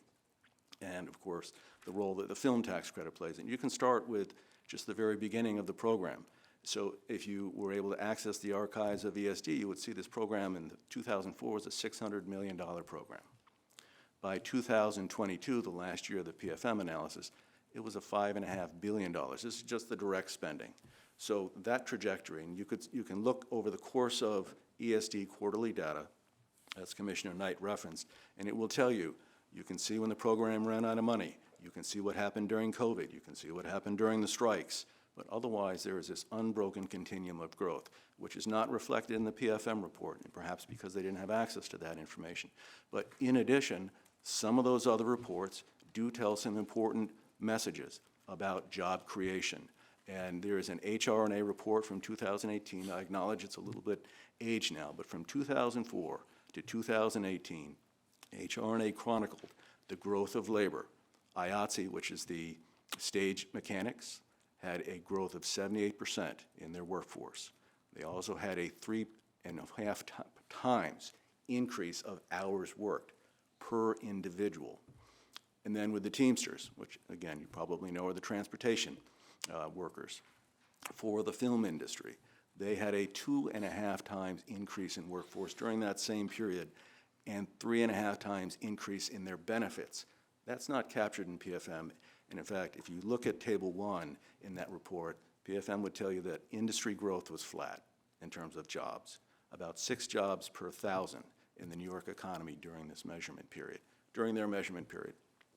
So there is a different story to be told. And just to stay with HRNA for a moment, the report will conclude that 1 out of every 3 jobs in the industry in the United States was originated in New York State during this period.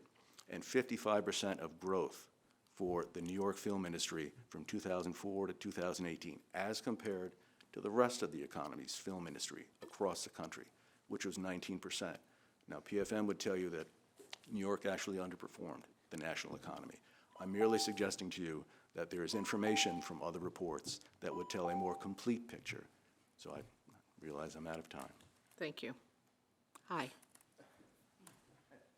I guess I just want to say thank you to the senators for being here today, and thank you to my colleague Brian for his diligence in reviewing the analysis of the film tax credit. The Motion Picture Association appreciates the opportunity to promote such a culturally significant industry and its impact throughout the Empire State. I'm Josh Levin, Vice President of Government Affairs for the MPA. While we believe there are serious shortcomings to the analysis findings and that the film tax credit provides impressive returns for the state, we also want to zoom out and reflect on the positive implications of what a robust film industry means for the state. At its core, this economic development program is an opportunity to infuse tax revenue into local towns and cities by way of an industry that hires union wage workers while procuring tens and hundreds of thousands of dollars in local goods and services that are taxed to support the local municipalities. And when a film and television and streaming show comes to town, it can mean not only local and international talent coming to a neighborhood, but an ongoing sense of community pride, along with the promotion of a community that can create cultural touchstones for tourism, economic activity reverberating for decades to come. These sentiments translate into polling data by the highly reputable Echelon Insights firm that found 85% of New Yorkers agree that film production is good for the state, with 70% supporting the incentive program. We can all agree that this level of bipartisan support is rare in New York, or anywhere else for that matter. Indeed, if local press and fanfare is any guide, New Yorkers are excited about the economic, tourism, and cultural impact that often comes with a film studio is built or a shoot comes to town.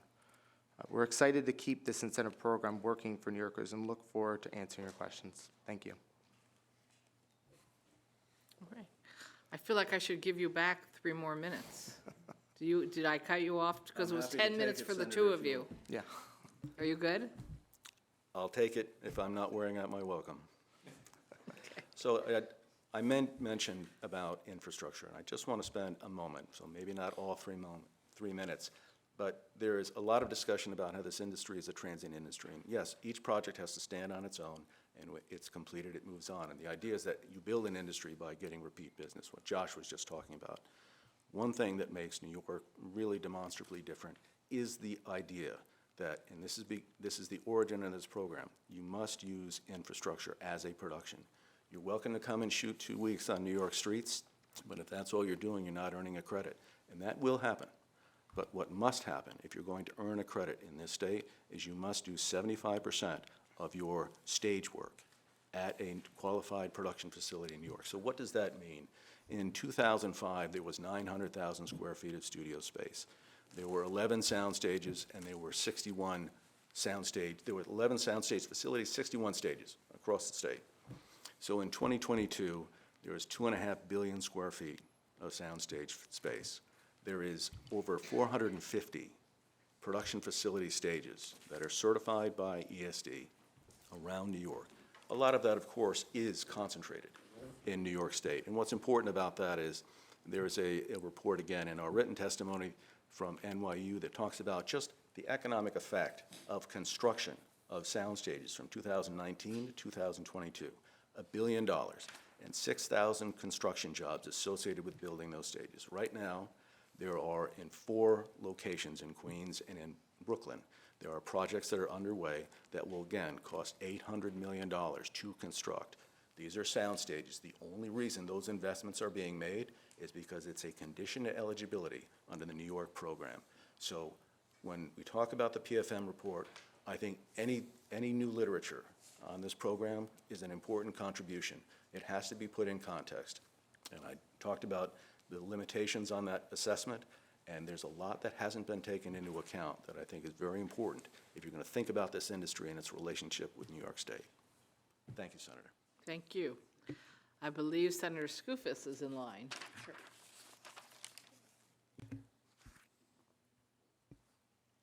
Thanks very much for all of your testimony, and appreciate your presence here. Let me start, Mr. Levin, I think it is. You cited in passing some polling from, I think, Echelon. Who commissioned that poll? We did. Got it. Just wanted to make sure that I assume that was the case, but do you happen to have the phrasing of the question, the top line question that gauges whether there's public support for this tax credit? I don't have it or recall it offhand, but we can get that to you. Okay, because I've seen a plethora of polling that contradicts the results that you shared, but it was commissioned by the MPA. Understood. For both of you at the MPA, let's assume there's an individual in New York who, over the course of, let's say, a 30-year career, works at various productions over that time that are all supported by the film tax credit. I've seen numbers in the range of, for one single stint along that 30-year career, the taxpayers underwrite to the tune of about $75,000 per each job. If you contest that, please let me know. But is it fair to then assume that the total taxpayer expense associated with that one career, because we oftentimes talk about like how many jobs are created, that's a very temporary job each shot the tax credit is applied to. Is it 30 times 75,000? Is that how much we're paying for one career in this industry with the film tax credit? So thank you, Senator, for your question. On that Just in terms of the math, so if you're, That's a little over $2 million, by the way, in case anyone's interested. he's worth every penny, or she's worth every penny. But to answer your question directly, as far as the cost per job, I would direct you to Commissioner Knight's comments about the REMI study, which was also commissioned and authorized by New York State government. And that report would tell you that for every job created, the state gets back $13,000. State and local taxes are $13,000 per job created. So what's the difference between those two numbers? It's a matter of what is built into your model. And on the numbers that you just described, there are some assumptions that are made on terms of what constitutes a full-time equivalent and what constitutes the taxes associated with that. So if you're going to commission, respectfully, if an economic impact report is going to be commissioned, what is the scope of work? What is the data sets that are going into it? What is the outputs, not that you're looking for, but what are the outputs that you're expecting? And part of what's important about this is that if you're looking at the tax ROI, what I've just described to you is the total taxes generated in 2022 based on the REMI model, and again, a different model than what the team at PFM and their cohorts used. A little more sophisticated, but they both have a great utility. So that is my response, at least to that point. And as far as that individual that you're referring to, the beauty of this industry, and actually some of the reports that are in there talk about the clustering effect. In success, there are collateral benefits. So if that crew member is not working on a scripted series that is earning a tax credit, and that crew member wants to take another opportunity while that show is on hiatus, they're welcome to, because this industry has created a virtuous cycle of opportunity for non-credit eligible activity in New York State that builds up as a result Of course. all that. There, in your written testimony, you cite 4 analyses that you believe demonstrate a positive return on investment. Just very briefly, who commissioned the Ernst & Young report? So the 2009 Ernst & Young report, I think it was Motion Picture Association. So the you Governor's commissioned Film it. Office. The HR&A report, who commissioned that? So the labor union organization. Another So it's- industry stakeholder who benefits from the tax credit. The Camoin Associates report? That's ESD, Got it. We heard from them just before. The REMI report? also ESD. Understood. So there are no reports here that you cite that were not commissioned by either the administrator or beneficiaries of this tax credit. And I've looked a lot. I've got into the weeds quite a bit on the various academic and otherwise reports that are out there on film tax credits, not just in New York, but around the state. Obviously, we have the one from earlier this year. I'm looking here. The Louisiana Legislative Auditor cited that the program does not generate enough state tax revenue to make up for revenue that the state loses. Georgia Audit notes that while, yes, the film tax credit induces substantial economic activity in the state, but costs taxpayers nearly $1 billion annually with a return on investment of only 19 cents per dollar. I have a list as long as my arm of academic studies that refute the ones that you have commissioned. I guess my question is, do you have any totally independent from industry, from ESD, from administrators of these tax credits, reports, studies that validate your claim that there is a positive return on investment? For New York State, I think we've shared, Senator, if that's the specific question you're asking for New York State, I'll go back and look. I think we've covered, so there's been references from the Comptroller's Office, from the Department of Labor that have showed positive job creation for this industry. I'm not talking about job creation. I'm talking about return on investment to the taxpayer. So to the taxpayer, I think we've pretty much covered the reports that have been out there. In New York State, there are certainly from other jurisdictions. And one we didn't get to, but we should certainly talk about in terms of competition. I know we've talked about states, we've talked about foreign governments. If you want one of the more compelling sources of objective data, go to the UK report, which the forward is by the Chancellor of the Exchequer, the guy who holds the money. And it shows a very positive financial return, a very positive economic return. So there are reports. I would like to not have to go outside the country to find, But a that's where little the bit of data competition- that supports this tax credit, but I will be cut off. Thank you. I will allow I you will a end. second round. Thank you for your answer. Chair Ryan, 5 minutes.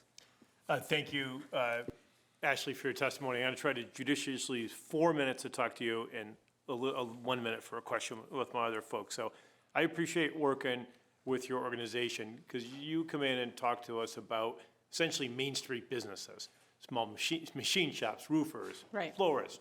You've got them all. do any of your folks avail themselves to, these multi-billion-dollar economic development programs through Empire State? No, I mean, if you look at the programs that are available through ESD, if you're a existing small business owner with a low number of employees, 10, 15, you're not going to qualify for these tax credit or tax or grants or any of that. And remind me how many small businesses there are in New York State? Over 500,000, And they employ how many people? 3 million. So a substantial part of our state economy has nothing to do with any Empire State Development subsidies or Correct. grants. Correct. So how are you able to do it without free government money? It's hard. It's really hard. When you look at the profit margins of a small business owner, you're looking at 3 to 5%, right? I mean, these are not highly profitable businesses. What they're bringing in, they're pouring back out, right? In terms of their employees, their expenses that they have to pay. And it's tough sledding. I invite anyone to go and talk to a small business owner at any time and ask them how it is to do business in New York, and they will tell you it's extraordinarily difficult. But they're the job creators and in many ways wealth creators in our community. Yes, and give back by sizable margins to their community. Do they have an understanding that part of their tax burden they pay is so the state can give their tax dollars to other companies? And I think that's a point of contention, for sure, because while there's two sides to the coin. While it's important that we don't continue to lose businesses in New York State, right? You represent the tire manufacturer. Losing a business and 1,500 jobs in Western New York is not helpful to the general economy, right? If you've got 1,500 people unemployed, they're probably not going to go to their local restaurant and go out to dinner, right? So there is a general sense that we need to make sure the economy is running and that there is a place for large corporations. We need them, and we need them to keep, retain jobs here. But at the same time, you have a lot of money, hundreds of millions of dollars, and I pick on the film production tax credit, all due respect, but it's almost— They're close at hand. Right, I mean, it's almost $750 million that's going out every single year. This is a small business owner's hard-earned money, right? They are working day in and day out to run their business, provide tax revenue to the state that they don't ever get back. And in fact, in some cases, have to spend more. And I'm going to pick on unemployment insurance, right? Businesses are paying an extra $400 per employee in New York right now over pre-pandemic levels. So not only are they paying an extraordinary amount in taxes, they're paying even more, and they don't get a cent back. Why are they paying more? Because the state's in debt by $6 billion. So we could take some of the money that we were giving to places like Tesla and Amazon and pay our unemployment with it instead. Yeah, I mean, I think that there needs to be a hard look at how we're spending our money. Are we getting a good return on investment? And is that money better spent elsewhere to improve the state's economy? Look, if you address the UI issue, you're not just helping small businesses. You're helping the economy in general, because New York businesses are paying these higher UI taxes, and our counterparts in New Jersey, Connecticut, Pennsylvania, Massachusetts are not paying that, right? So there is an argument to be made that we need to look at the broader, we have to take a step back and look at the broader picture here and address these cost drivers in our economy that will help small businesses, but will also help the economy at large. So that UI proposal would level the playing field. Absolutely. If you address— Everyone would be on the same footing, as opposed to, recently there was a tax abatement given to an Amazon to open up. Right, if And you at that hearing, an optometrist came in and said, I've had a business on Main Street for 28 years. I pay my full taxes every year. I got to pay more, so Elon Musk pays nothing? And I think there's a general frustration among small business owners that, yeah, look, they're paying their taxes. They're not getting tax breaks from the state. They're not getting tax credits. They're not Because getting— they're in the supply and demand economy. Right, they're not getting anything, and then, they're barely getting by, and there is this growing frustration among small business owners that they're working really hard and they can't get ahead. What can we do for small business owners? I have a long list, Senator, so I'll follow up with you. And unfortunately, you took up the time, and she can't tell you now. But I might ask her the same question in a little bit. Yes, thank you. Senator Murray. Thank you, Chairwoman. By the way, 37 other states paid off their UI loans. Yes. So I'm sorry, it's 3 minutes for non-chairs. Sorry, Senator Murray. That's fine, okay. Mr. O'Leary, you had brought up crews and construction and infrastructure and building, sound stages and things like this. Is workforce part of an incentive to the film industry? A good trained workforce? Yes, Senator, it is important. And in fact, New York has one of the best film crews. I think that you can take judicial notice of. That is important. Okay, so this is what drives me crazy here. We talk about our business environment here and what we do to hurt businesses. So we're spending over $700 million on incentives for the film industry to come here and do their productions and build their sound stages and all these wonderful things. Yet yesterday, I was with one of the workers who goes into the city from Long Island, who is now going to get pounded with congestion pricing and get $2,500 a year out of his pocket with no return, no saving to him, no help for him, just to come in and do his job and be part of the workforce that you say you want here. So on the one hand, we're spending $700 million to give incentives to bring you here, but yet we're hurting your very workforce that you need. I mean, isn't that a tremendous contradiction? What would happen if you didn't have that workforce? What happens if he can't make it in there? So, Senator, I'll at least answer the question on the importance of workforce, and I'll stay away from congestion pricing for this. I'll take all the congestion pricing Thank part. you. You go ahead. I think there's actually a few components, and you've touched on them. The rest of the world, and I totally appreciate much of the focus here is on other states, but it is the world, has learned a lot from the experiences and the success of New York, and they are investing in building a workforce. I'm biased, of course. I think we have just about the best workforce in the world. And we also have, without these small businesses, and just to my colleague on the far right, this industry can't survive without the support of small business. And Senator Skoufis, in respect, the MPA has a statistic that says 9 out of every 10 businesses that we contract with are small businesses, 10 or fewer. It is MPA data, but it is based on production reports. So if you think of those two components and how this industry spends its money, yes, it spends its money on production infrastructure, supporting the development of sound stages. It spends its money on a workforce that is world-class. But to actually support these productions, they spend tens of millions of dollars on small business, which are, again, the supply chain for this industry wherever you are in New York State. My time's up. Thank you. Thank you. Senator Connery. Thank you, Madam Chair. For the MPA, I'm sorry, I'm wasting my time, but how can you explain your horrible numbers on MWBE and minority purchasing? And what can you do to improve those numbers? You talked about supporting small businesses, but your MWBE numbers, your numbers on casual employees. I had an employee that came to my office the other day. He hasn't worked in 8 months because he's a casual employee. What is the MPA doing to improve those types of situations?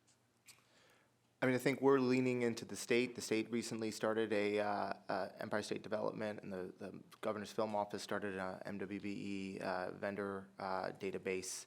I think we look to even like New York City and their MWBE database in conjunction with the New York City Mayor's Office of Media Entertainment. A lot of this is a matter of muscle memory, going to whom you need for these sorts of projects that are, where there's quick turnaround. So it is a matter of, our individual member companies, also seeking better goals and initiatives. So I think together with the film offices and our members, we're always trying to measure ourselves better and do better year in and year out. Also, with the training modules and opportunities for people to learn in that industry has also been horrible from the MPA, and I would hope to see better opportunities for young people linking up with our high schools and colleges to create training program. We have NYU, but that's it. We need to make sure that there's better participation from the MPA. As a former council member, I helped back in 2002 to create the film tax credit. because I thought that was going to happen. I believe in it, but the numbers have been horrible. And I would need to see some specific programming that's being done. Muscle memory only leads to people that go to familiar places, but we need to make sure that there's a real opportunity to spread the wealth. I've got a couple of seconds left, but to the NFIB, I would love to hear what you need for small businesses, because you're right, the government is not doing enough to help, and we need to make sure we're doing more to give small businesses an opportunity to survive. We haven't heard it specifically. I'd be more than happy to sponsor any legislation that you feel we need to help small businesses. Thank you. Appreciate that. Thank you. Thank you. Senator Kevin Thomas. Thank you, Madam Chair. First question to the MPA.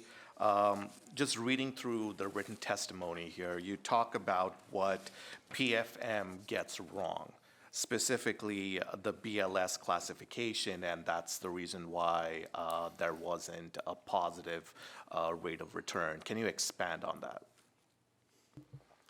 So yes, Senator. So there are two industry classifications that PFM used. It's 51211 and 51219, and those are they track businesses that have payrolled employees that make contributions into the unemployment insurance funds for a state. Those are wage and salary workers. The film industry's workers, to the comments that were made earlier, they go from project to project. Film crews, the overwhelming majority of cast and crew are hired on a per-project basis. They are not hired by the establishments that are in those two codes. So if you want to measure the trajectory or the decline of film and television production, which is the classification of business that is receiving an incentive, those two classifications will not capture that information. They're on their entertainment service classifications, independent contractor service classifications. So it is one of the footfalls I would submit for the PFM report as reflected in our written testimony. Do you know why PFM would not use more classifications and just limited it to just those two classifications to do an ROI?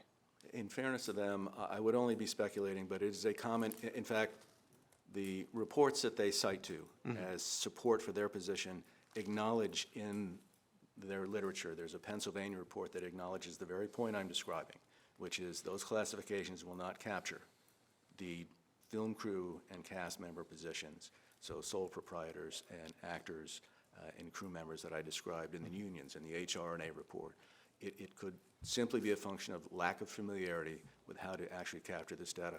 And again, I'll stay within the U.S. borders generally, but I want to get back to the U.K. just for a moment. The reason why I come back to that is that because of the difficulty that I'm just describing to you, the U.K. government has created a program, a software that actually looks at each production, which is why, as compared to the 2022 data, that PFM would tell you in an epic year for New York production where we generated $5.5 billion of spending, there were only 7,700 jobs, and they acknowledge it. For some reason they can't explain, the numbers go down. It's the lowest year that they've recorded over 10 years. Same period, same production spend, the UK, and it may be in a footnote in our report, 46,000 direct jobs. US workers, New York workers, very efficient. It's very difficult to reconcile those two if you don't take into account what I've just described, the classifications. Thank you. Senator Tom O'Mara. Thank you. Thank you all for your testimony here today and being with us. On the film production tax credit, I can tell you from a representative that represents the southern tier, very rural, and Finger Lakes in New York, it's not real popular throughout my district from that perspective. But I do want to give some credit where some credit is due, and that is you talk about the stage productions, construction, and all that, and there has been a significant amount of purchasing from some of those contractors from a manufacturer in my district, from Volcraft Steel in Chemung, New York, part of Nucor Steel, manufacturers of truss and joists and steel decking that I understand there's been quite a bit of business from that has gone into that effort, so I appreciate that. that part of it at least. I think we can certainly argue about the amount and extent that's going towards this, but it's really has to do with the overall environment of doing business in New York State, you know. And look, we got other states, they're all trying to compete for the same thing. Ashley, in your written testimony, and I want to give you a little chance to expound upon this. You say there's a point where direct incentives cannot outweigh the overall tax, regulatory, and anti-business environment created in Albany. You've talked about the UI fund, something that I've spoken greatly about for many years in the budget process in New York since COVID, when, as Senator Murray said, some 37 states in this country saw fit to use a portion of their federal COVID money to pay that down. And I believe we should be paying that off in New York. But aside from that one thing in particular, can you comment on some of the other major obstacles and hindrances for business growth in New York with regards to the policies coming out of Albany? Sure. Look, the unemployment insurance is obviously a big issue, an important issue, because it is costing about an extra $400 per employee per year over pre-pandemic levels. You also have issues around taxes. I mean, if you look at how small businesses are treated compared to sort of corporations on the tax level, you know, I'll bring up manufacturers, for example. We zeroed out the tax rate for large C-Corp manufacturers to try and attract more manufacturers to New York. We haven't done the same thing on the small manufacturing side, right? We have S-Corps, LLCs, small manufacturers who are paying higher tax rates. So we need to do more on the tax side of things to help small businesses. And we also need to do more on the regulatory side of things. I think every time we pass legislation, we sort of put our blinders on and we look at, okay, well, it's not that big of a deal in this one area.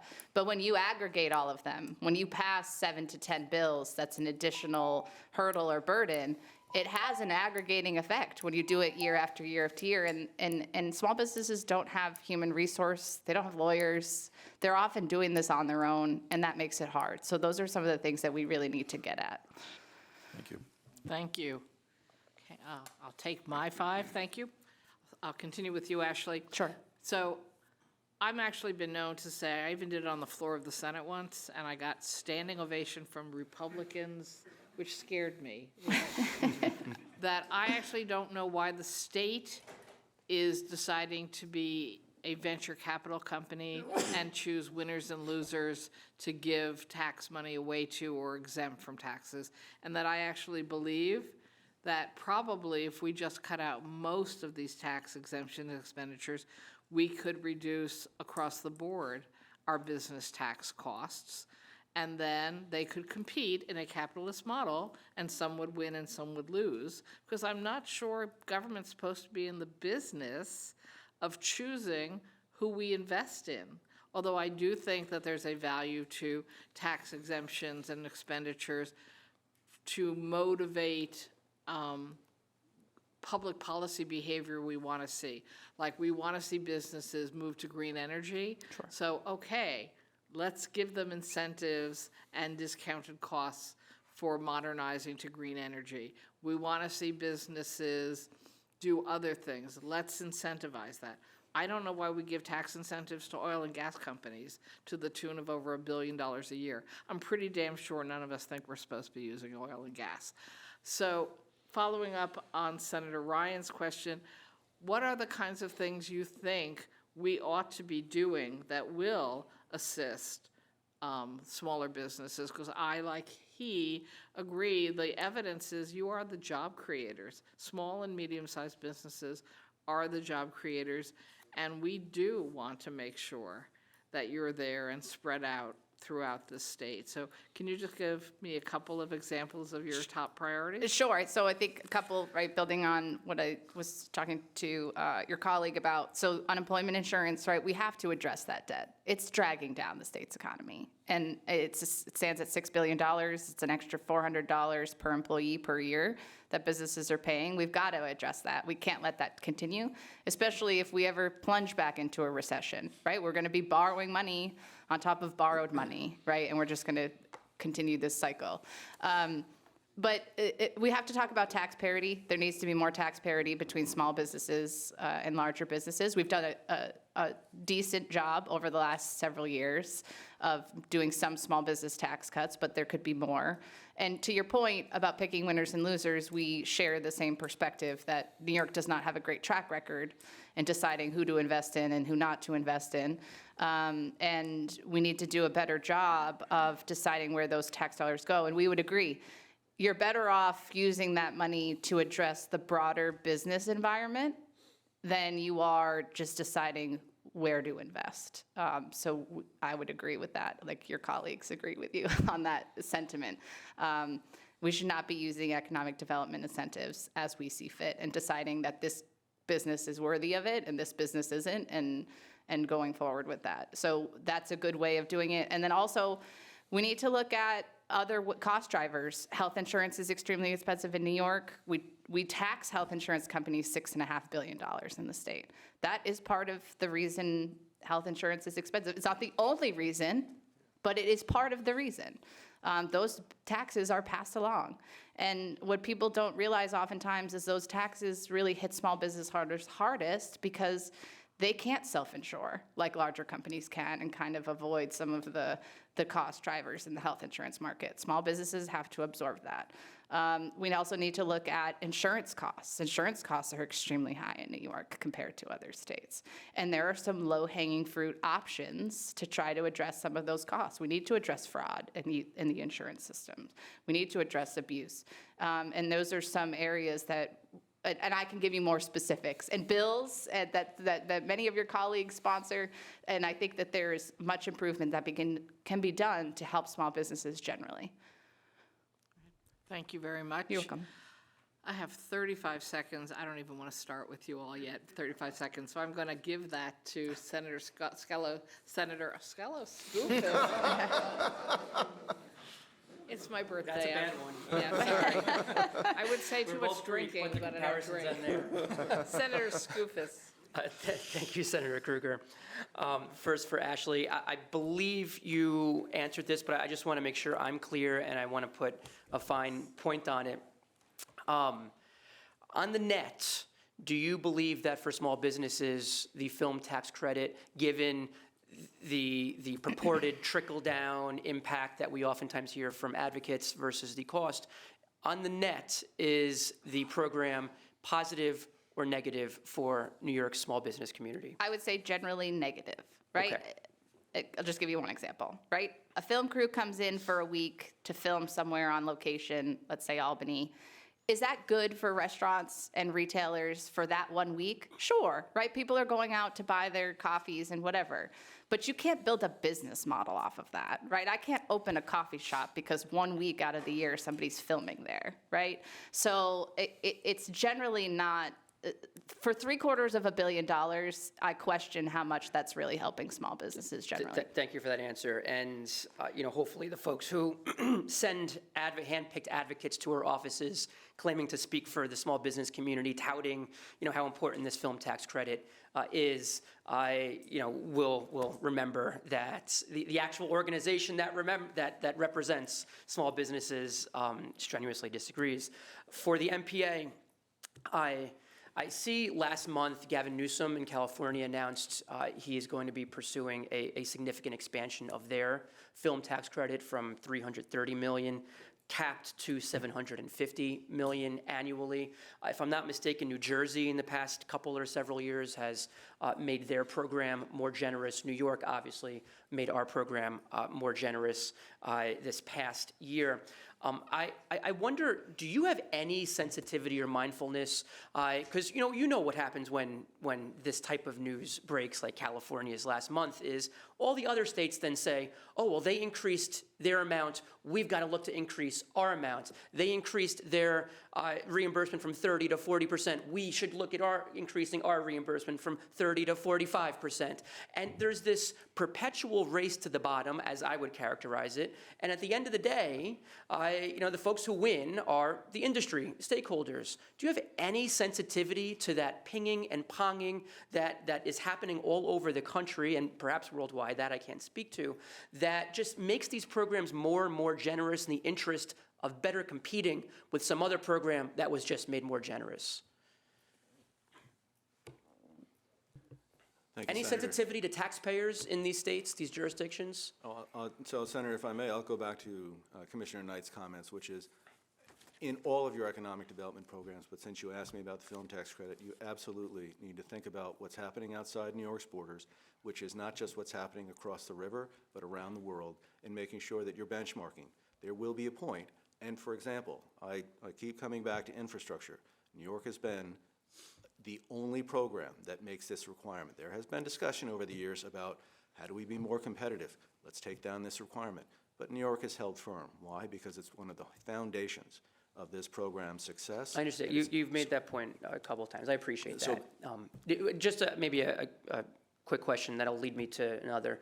How critical do you believe, briefly, how critical do you believe these incentives are to filming actually happening generally? I'm not talking about, a program in a specific state. Could the filming be happening without any incentives? Say tomorrow, every jurisdiction got rid of its film tax credit in the world. Obviously not going to happen. But let's say it did. Would filming stop?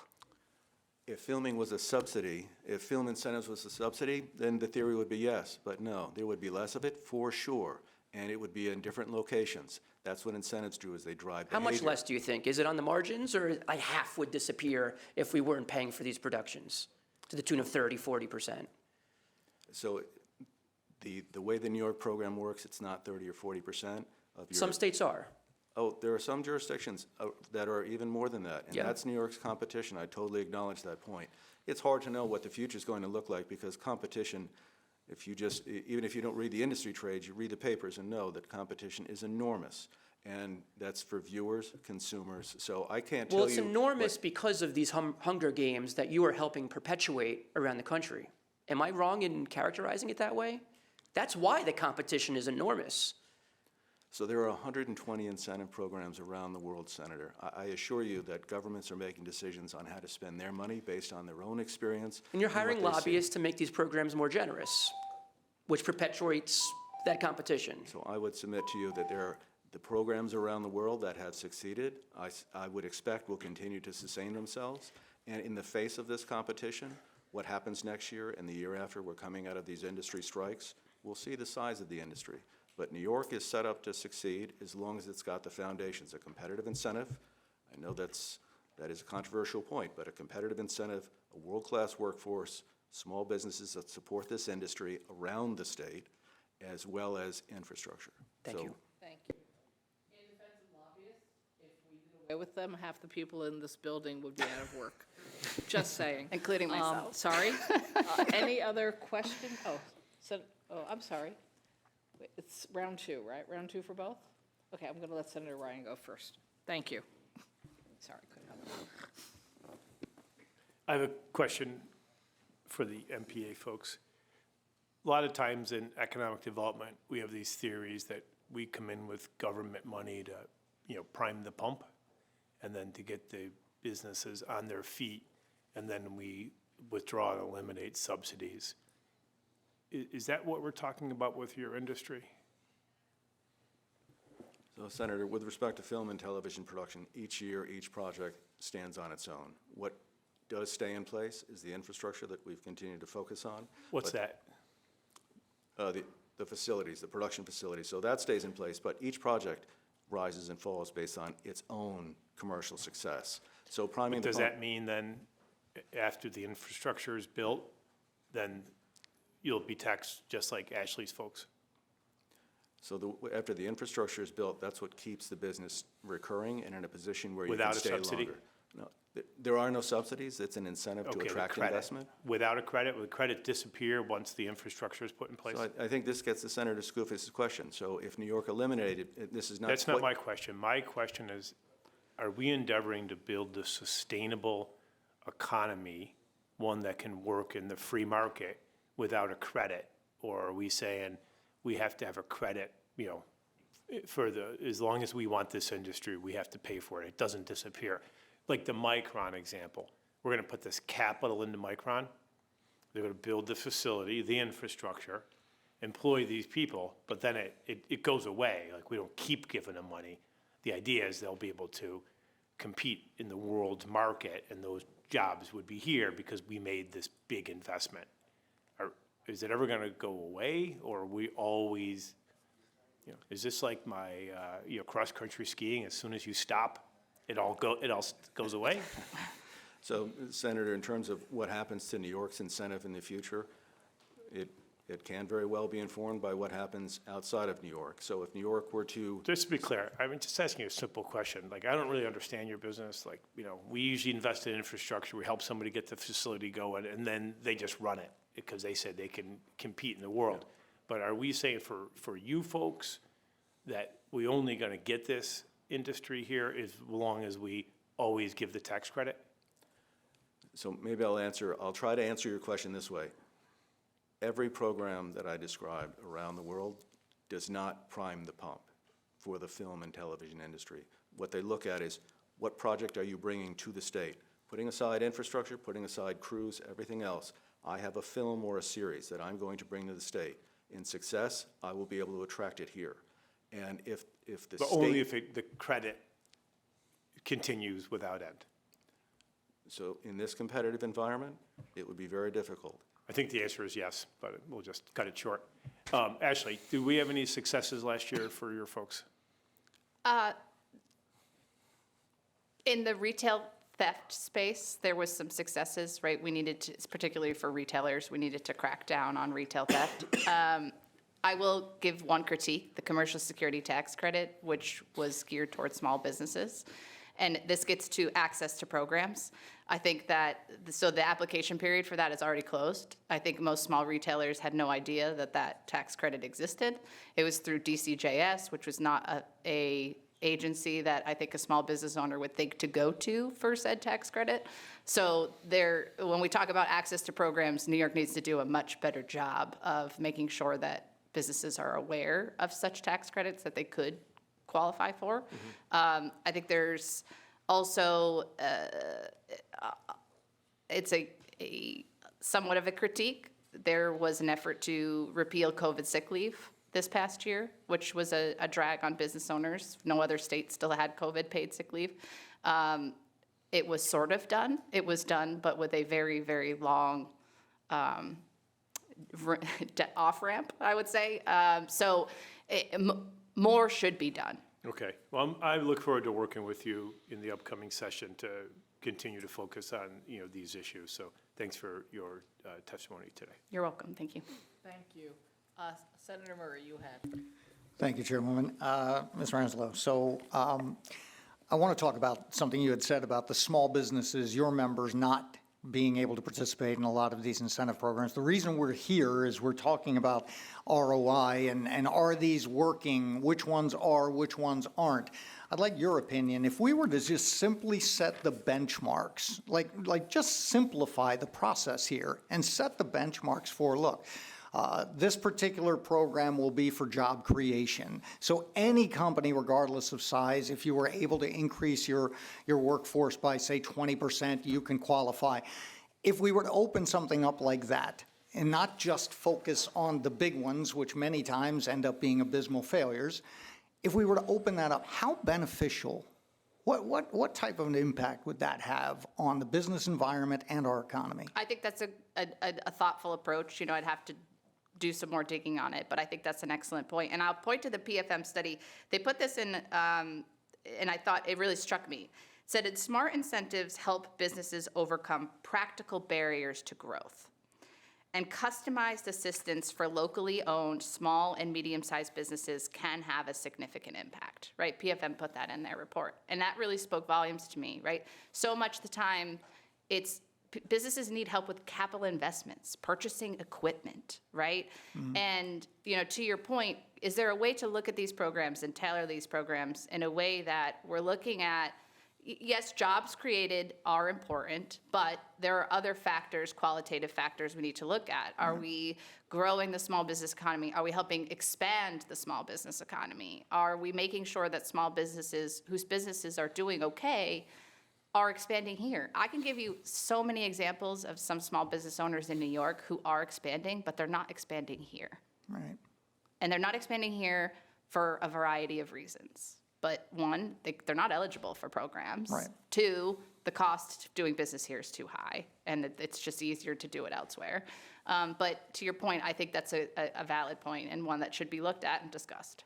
And we talk about ESD on the state level, and maybe that's something that would be kind of a micro, very, very tough for them to oversee. So maybe it flows. I know we have discussions about IDAs and all, and I think personally, as long as the accountability is there, that's the purpose of them, because locally, they can focus on a small business where, again, overseeing through ESD might be too big. Sure, So maybe yes. we flow it through there as a way to focus on the small businesses. Yes, absolutely. I mean, look, you've got hundreds of thousands of business, millions of businesses, right? Certainly ESD cannot field everything, right? So yes, there's got to be a mechanism to be able to do that. Okay, thank you very much. Thank you. I believe that is the closing questions for this panel. Thank you very much for being with us today. Thank you. Thank you. Thank you. And we're going to call up panel C, New Yorkers for Fiscal Fairness, Ron Deutsch, Strong Economy for All Coalition, Michael Kink, and Citizens Budget Commission, Sean Campion. And each member of this panel is going to have 5 minutes.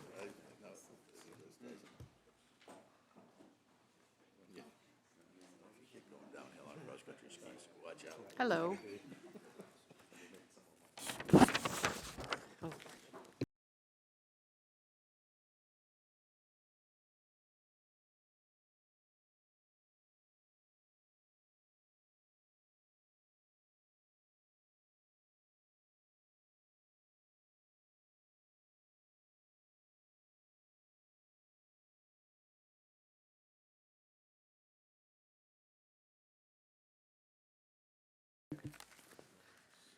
Okay, we'll just get our paperwork set up. Okay, oh, thank you. Thank you.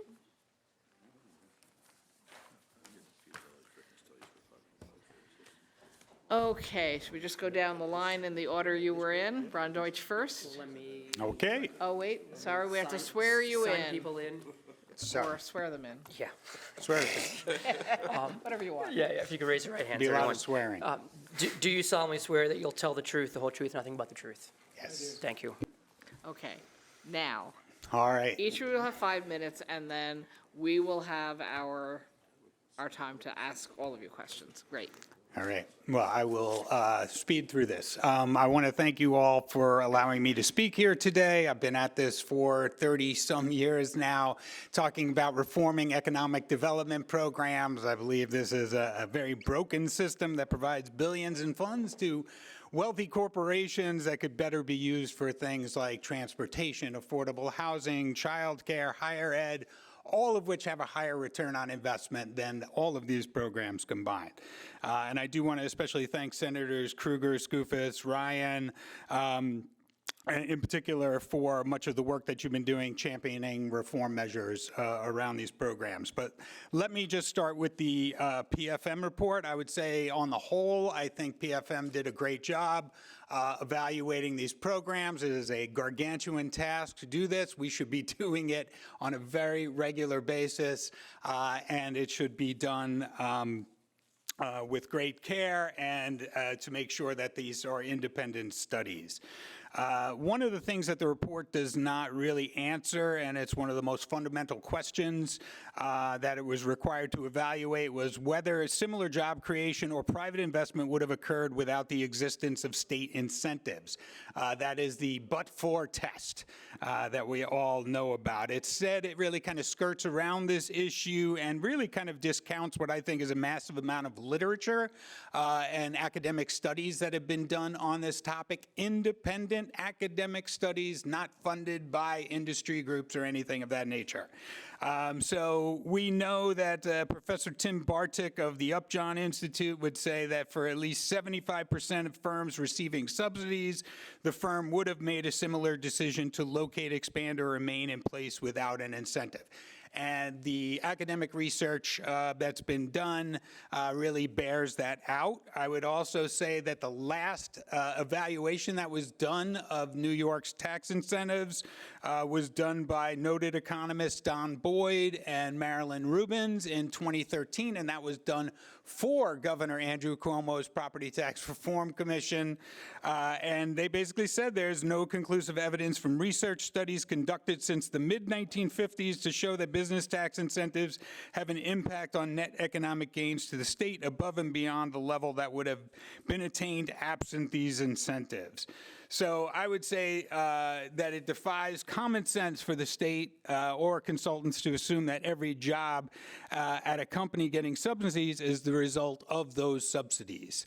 I mean, let's just take a look at Amazon, for instance, right? I mean, do we think that Amazon, I mean, they have the audacity, quite frankly, to check the but-for box.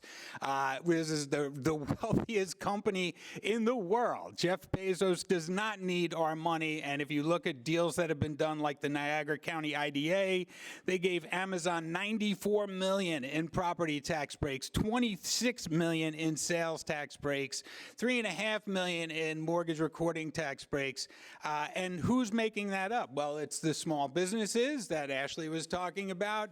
It's our taxpayers. It's our schools that suffer as a result of these abatements, because let's remember, when IDAs abate school taxes, schools are the losers and property taxpayers are also the losers. The report also notes that business incentives should be viewed as a process and not an event. And toward that end, they have numerous recommendations. One is better transparency and greater accountability. Shocking, I know, right? This is something that we've been fighting for a long time. They also note that the Pew Charitable Trust has written about state efforts to develop regular tax incentive evaluation processes. They've ranked these processes either with leading, making progress, or trailing. Guess where New York ranked in that, right? We are trailing. And we have a lot of work to do. And I would just finish by saying I'd be remiss if I didn't talk about we need to stop IDAs from giving away our school tax dollars. Senator Ryan has a bill that would, in fact, do this. There's also a bill sitting before the governor that would put school board members and or union members on IDA boards.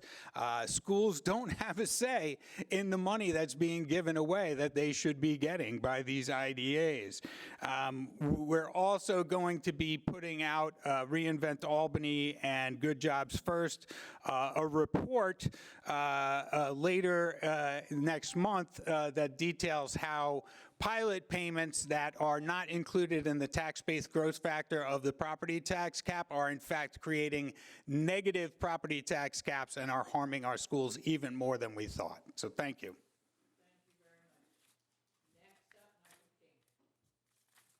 Thank you. There we go. No? Okay. Thank you to the chairs, to the senators, to the members of the committee, and thanks for working so hard for commissioning this report. It's, as Ron said, the first serious study of these programs since 2013. And I think any methodology is a little bit up for grabs, but it's more serious, more thorough, and more thoughtful than I think anything that has been presented to the public by the government in about a decade. I want to read the results into the record, just so it's clear, right? 21 out of 25 programs showed no net benefits to the state, right? No benefits to workers, no benefits to families, no benefits to businesses. 8 out of 10 of our programs are failing, right? 4 of them showed some positive returns, $1.25. Excelsior is the only one that showed any kind of significant return, 4.25. And none of these programs match the returns for early childhood education investments, childcare, right? Around the mid and late 90s, when these programs are ramping up under the Pataki administration, in Minnesota, the Federal Reserve Bank of Minnesota started a body of work documenting the success of investments in early childhood programs. They put out reports starting in 1998 that showed $16 return for every dollar investment. They said very explicitly, investments in early childhood learning should be classified as economic development because of the benefits to the state, to the workforce, to the economy, right? The first thing Hope Knight said when you questioned her closely, what do businesses need? They need a trained workforce, right? And that starts young, and those investments provide positive returns. This kind of failure is happening in the context of, honestly, decades of failure under both Republican and Democratic governors, under both Republican and Democratic legislative majorities. This is a program that's failing, and it's in the context of economic failures. The deindustrialization of upstate New York didn't just happen. It's not like the weather. Wall Street executives and corporate CEOs were driving down wages. They wanted to get rid of good middle-class wages across upstate and on Long Island.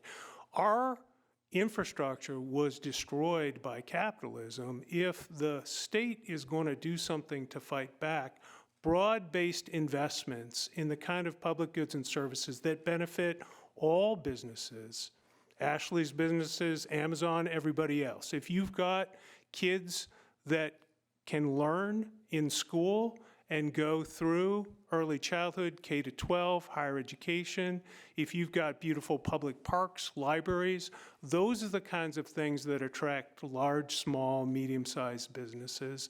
Those are the kinds of investments that the public can see. If you're picking winners and losers, I don't have to reinforce it. Everybody else pays higher taxes because these guys get tax cuts, right?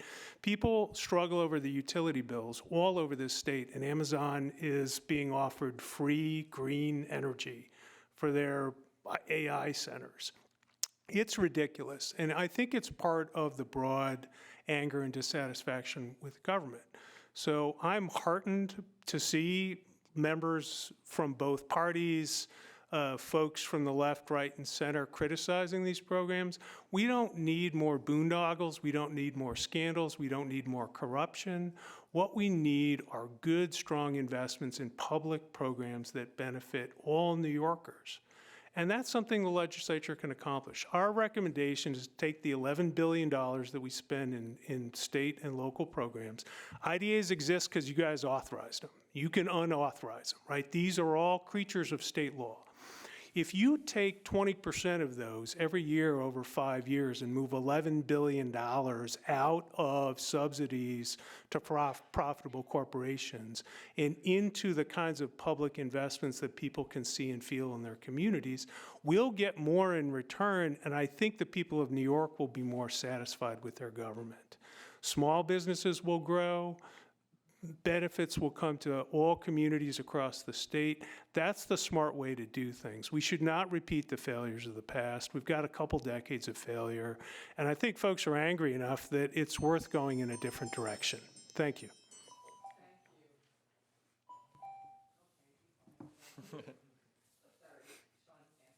Citizens Budget Commission. Thank you. Thank you to all the chairs and the senators for hosting this hearing today and for sponsoring the legislation that created the study that we're actually here to discuss. Our full testimony reviews the study's findings and offers some recommendations about how to build on PFM's work to improve the cost effectiveness of New York State's economic development programs. I'll get into some of that here, and hopefully, if I have time, also discuss the film tax credit a little bit in a little bit more detail. As Michael said, our research showed that New York State spends about $11 billion a year between state and local governments and economic development. Tax breaks represent about 2/3 of that spending. But amazingly, until now, we hadn't asked the simple question of whether taxpayers were getting any return on that investment. And we really had been flying blind on economic development policy for years. The findings of PFM's report are stunning, but not necessarily surprising. Most economic development incentives do not pay for themselves.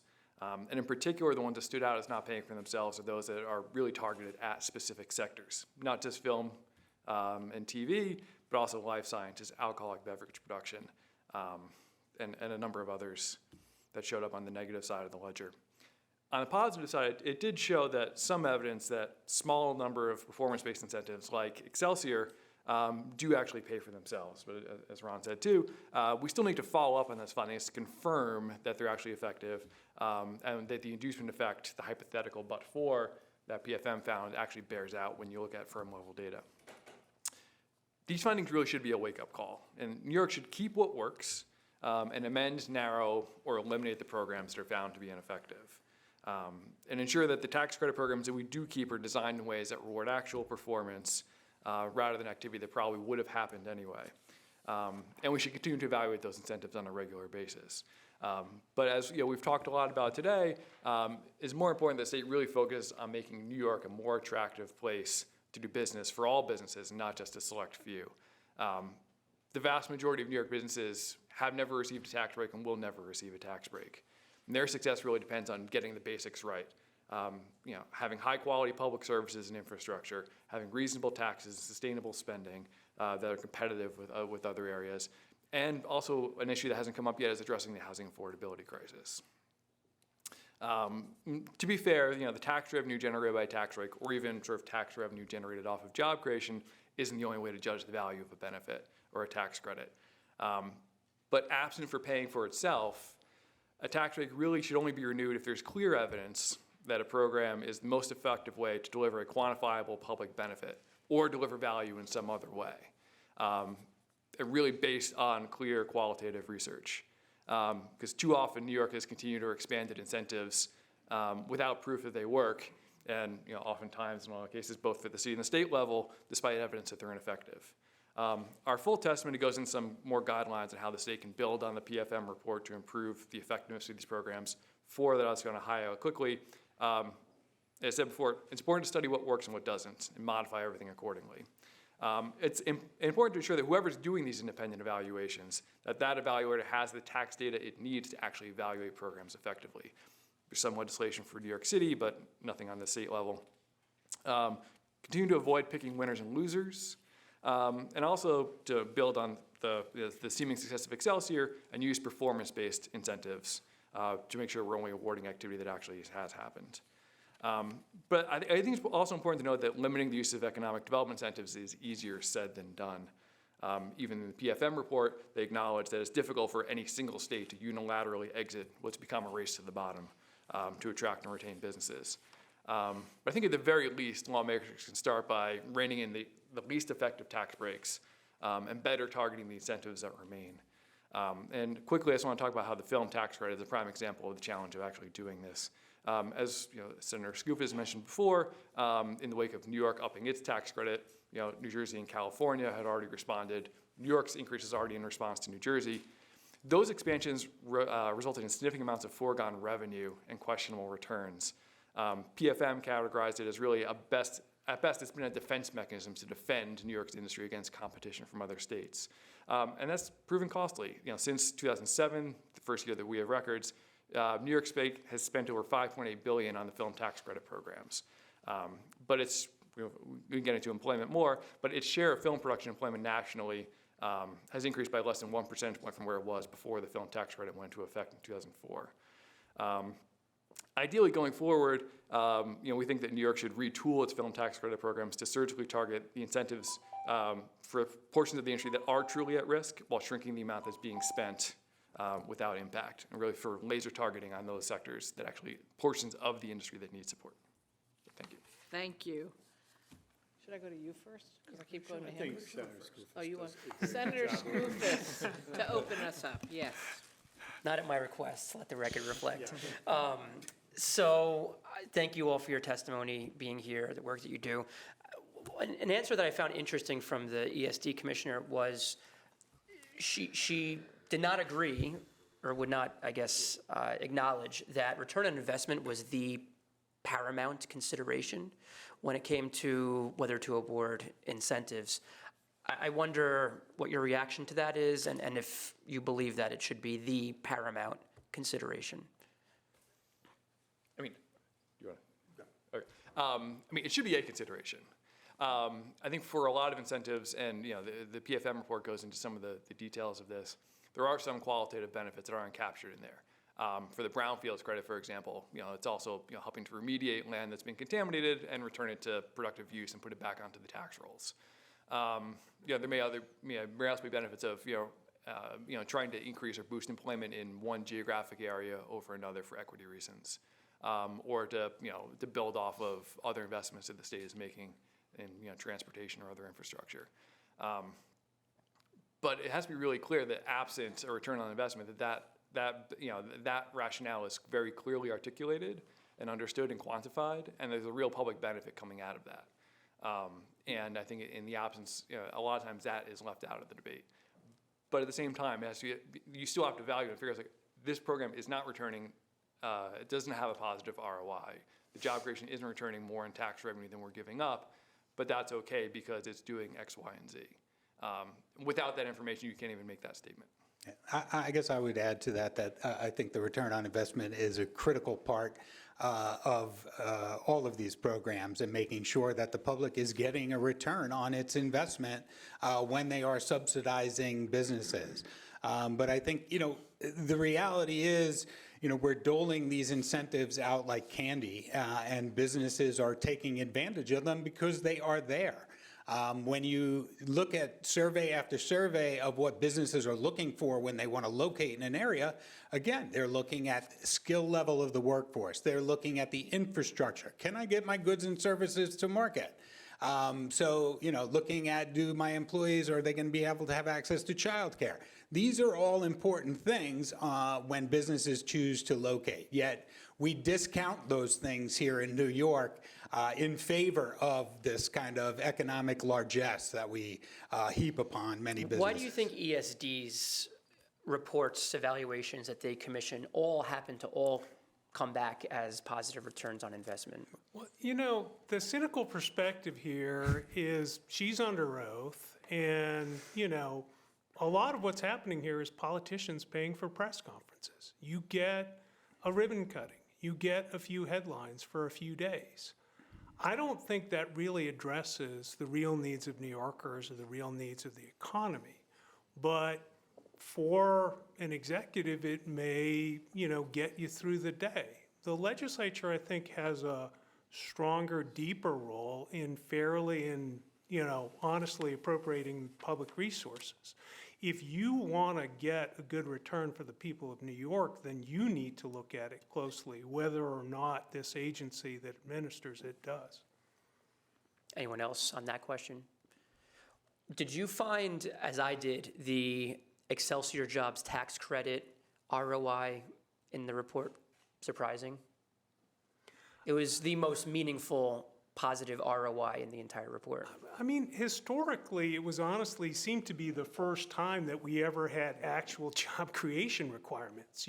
We ran a bunch of programs for years that just gave away money no matter what happened. And so to actually have standards and benchmarks for the distribution of resources, shocking. They have to meet the standards and benchmarks or they won't get the resources. I mean, I think it argues that any other program that's still out there that doesn't have job creation requirements should just be flat out eliminated. Okay, thank you. I've been around forever. That was a Senate Democratic design program. Just saying. Senator Ryan. Thank you. Each of you for your testimonies and perspective. I wanted to open up a little bit to talk about what else could we be doing as opposed to giving subsidies, to companies. Like you talked a little bit about early childhood, but I think of SUNY investment. What's your thoughts on? We have a lot of money we're spending on here. We all agree we want to grow the economy. What are other avenues to do it? Go ahead. I was just going to, I was just going to say, I think my testimony, my written testimony covers a lot of this, where I think we really need to redefine what we think of as economic development.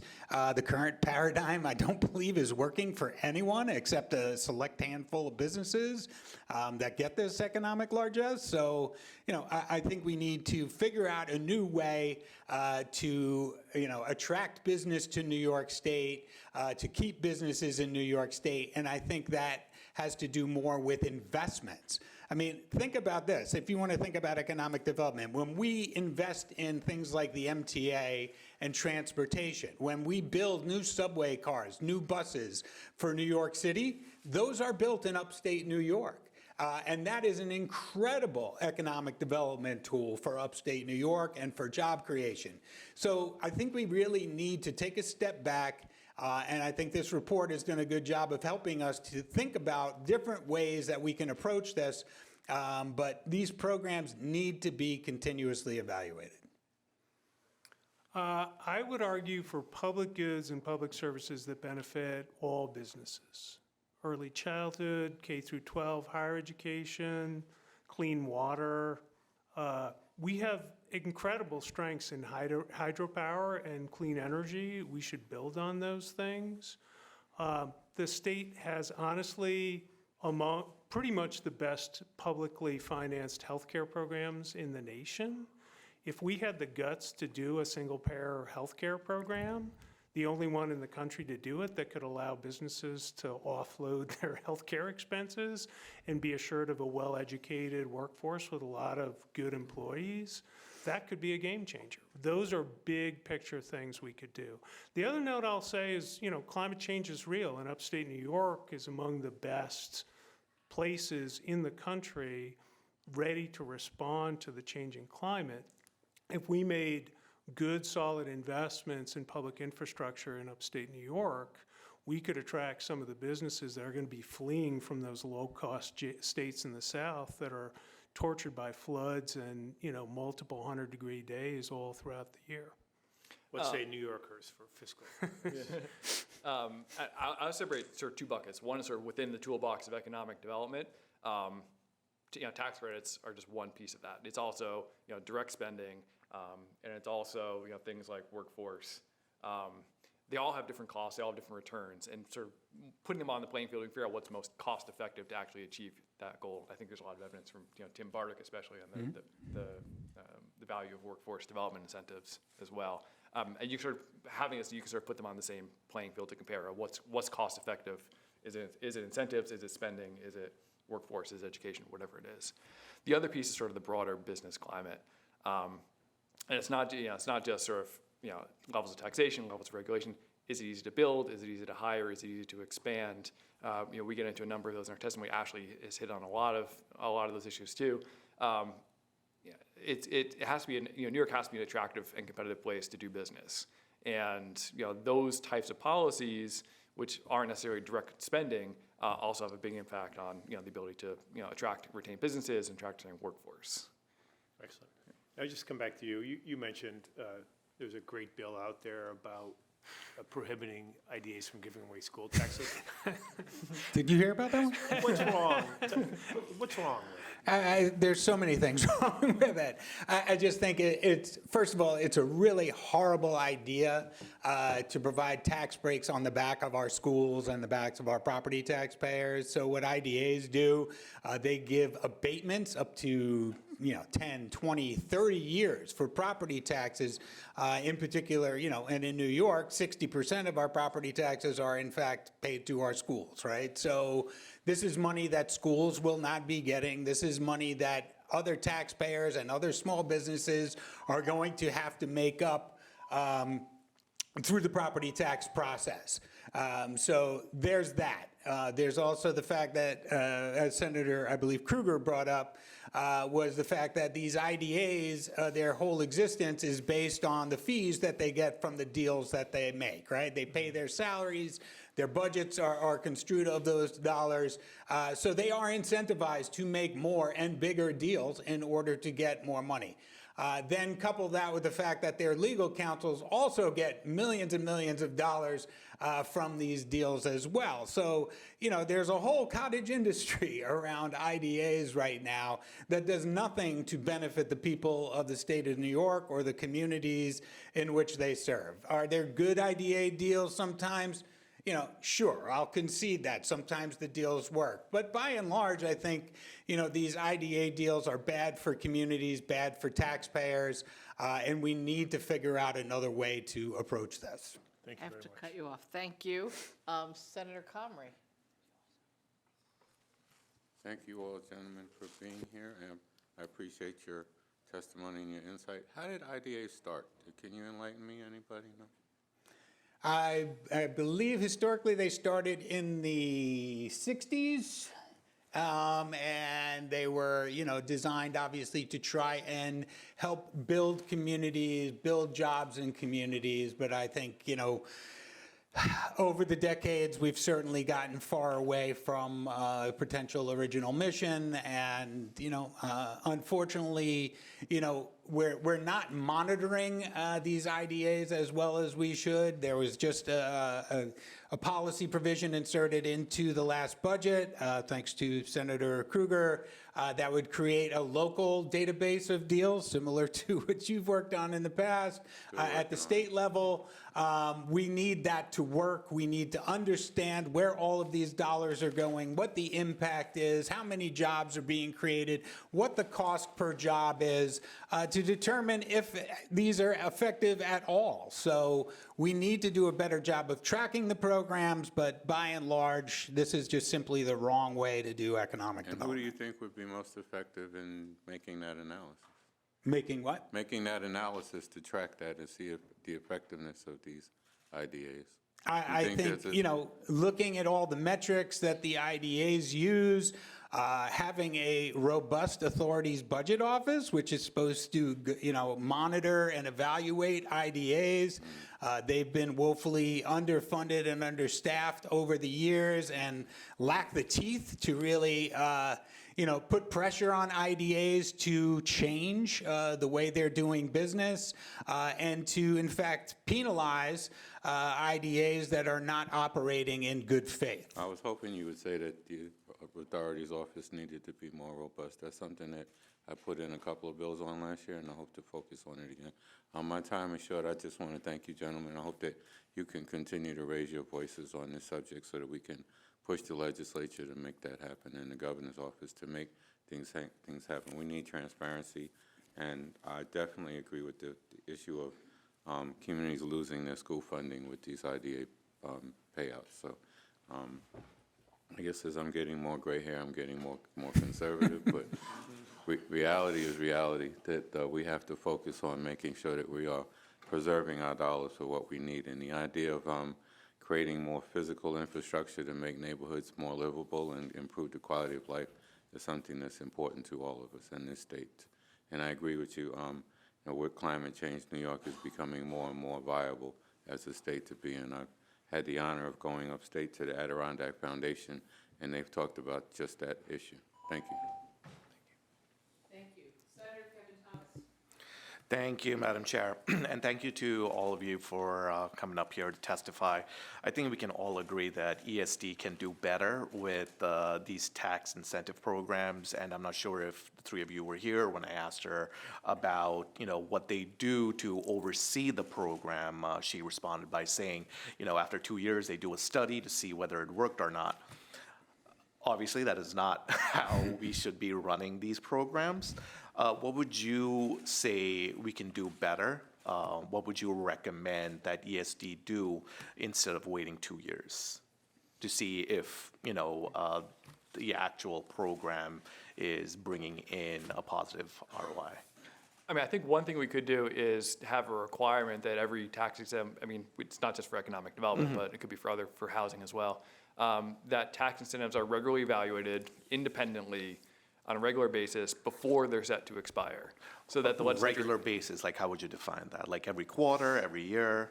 Yeah, I think it's not every year certainly, Okay. but periodically before it expires. It could be on a rolling basis, because I think one thing PFM pointed out, it's hard to do.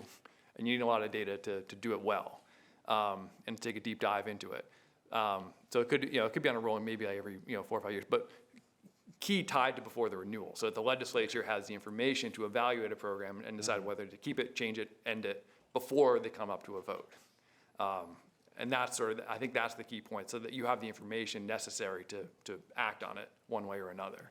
And now that's we've seen this a couple times where the legislature will renew it, and then like the film tax credit, for example, a year later, PFM comes out and says this may not be effective. It would have been nice to know that in advance of renewing or expanding the program.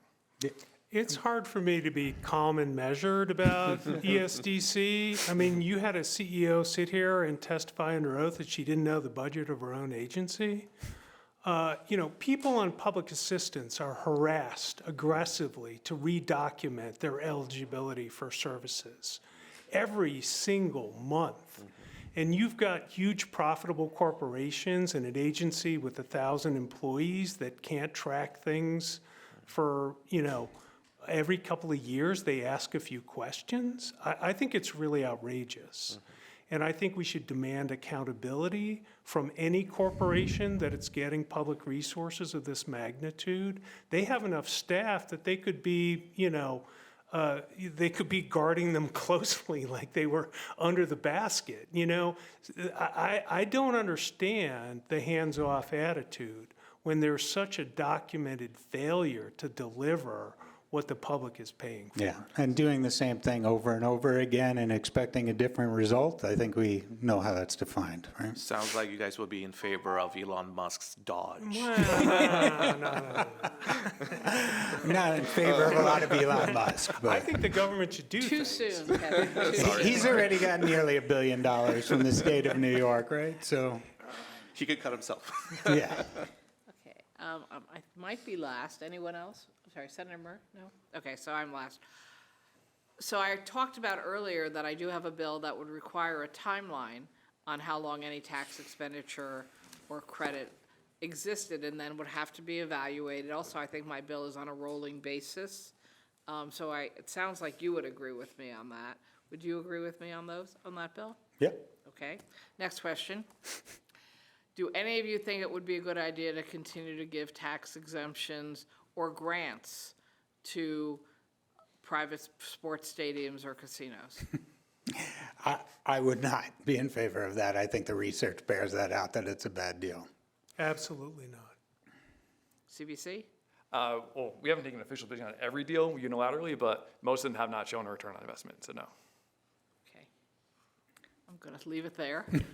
Thank you all very much for your testimony. I know we made everybody sort of go through their own testimony quickly, but there's a lot of good meat in each of your proposals. So thank you very much. Looking forward to continuing to work with you. And I'm going to call up the next. Thank you. Thank you.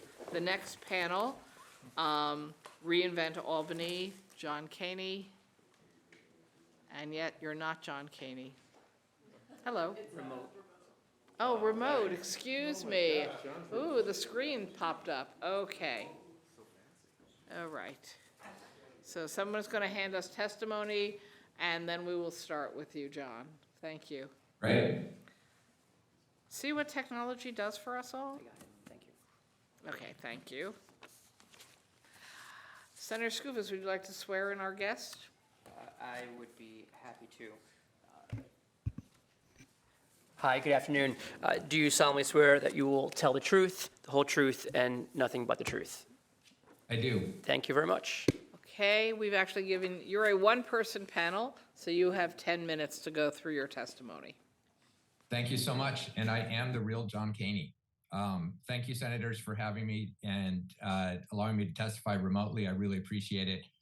Because of a personal issue, wasn't able to join you all today, which I had hoped to do. We really appreciate that the senators on this panel, many of whom we've worked with, have spent a lot of time trying to make economic development spending more transparent and accountable and to reform it. And we also appreciate you commissioning the thoroughly researched and high-quality PGM report, which we think is a big step forward for how the legislature does things, and we hope becomes a new model. Reinvent Albany, my group works for transparent, accountable New York government, and we've been testifying on corporate subsidies and economic development boondoggles for over a decade. So this is familiar territory.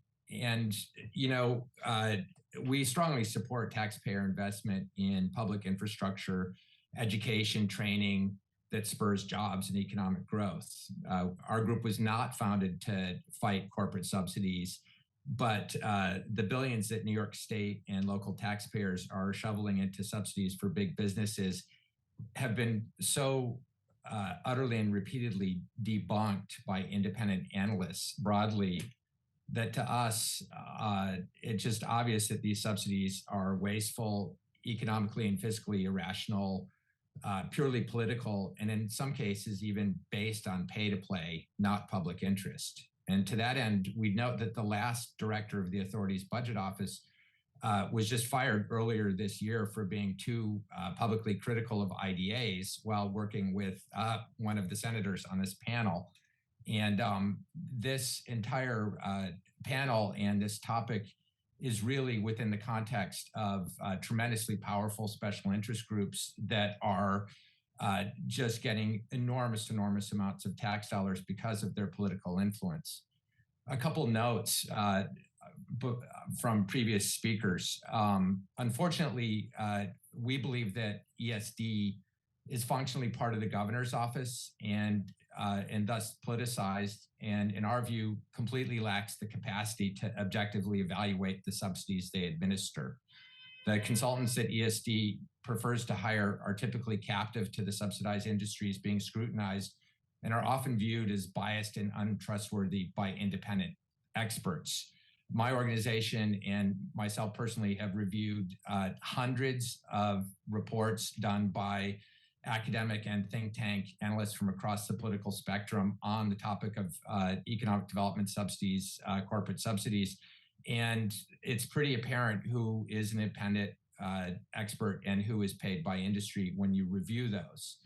I'd note that our groups have been pleading for an independent budget office for New York State for many decades. And that's the reason for that is they can do the kind of objective analysis of economic development subsidies that many of you senators have been asking for today. And it's something that New York City has and has been invaluable when reviewing large economic development subsidies, including that proposed for the area around Penn Station. So I know it's a long shot, but that's why an independent budget office really matters. So a couple quick things. Responding to the film industry, the film sound stages in New York have been heavily subsidized by state and local governments, including via opportunity zones, property tax abatements, and direct grants. So the infrastructure that the film industry was talking about here as being so important is actually also heavily subsidized, and that's something that the PFM report didn't look at all. So the film industry itself is both heavily subsidized through a reimbursable tax credit program and through subsidies for individual sound stages, which, by the way, are massively overbuilt in New York and probably a big reason why the film industry needs so many subsidies, because they need to fill those sound stages that were overbuilt because of other subsidies. So it's not just a race to the bottom with other states. It's also a how do we fill the overexpanded soundstage capacity that we built in part with subsidies problem. Next, the PFM report is not an outlier.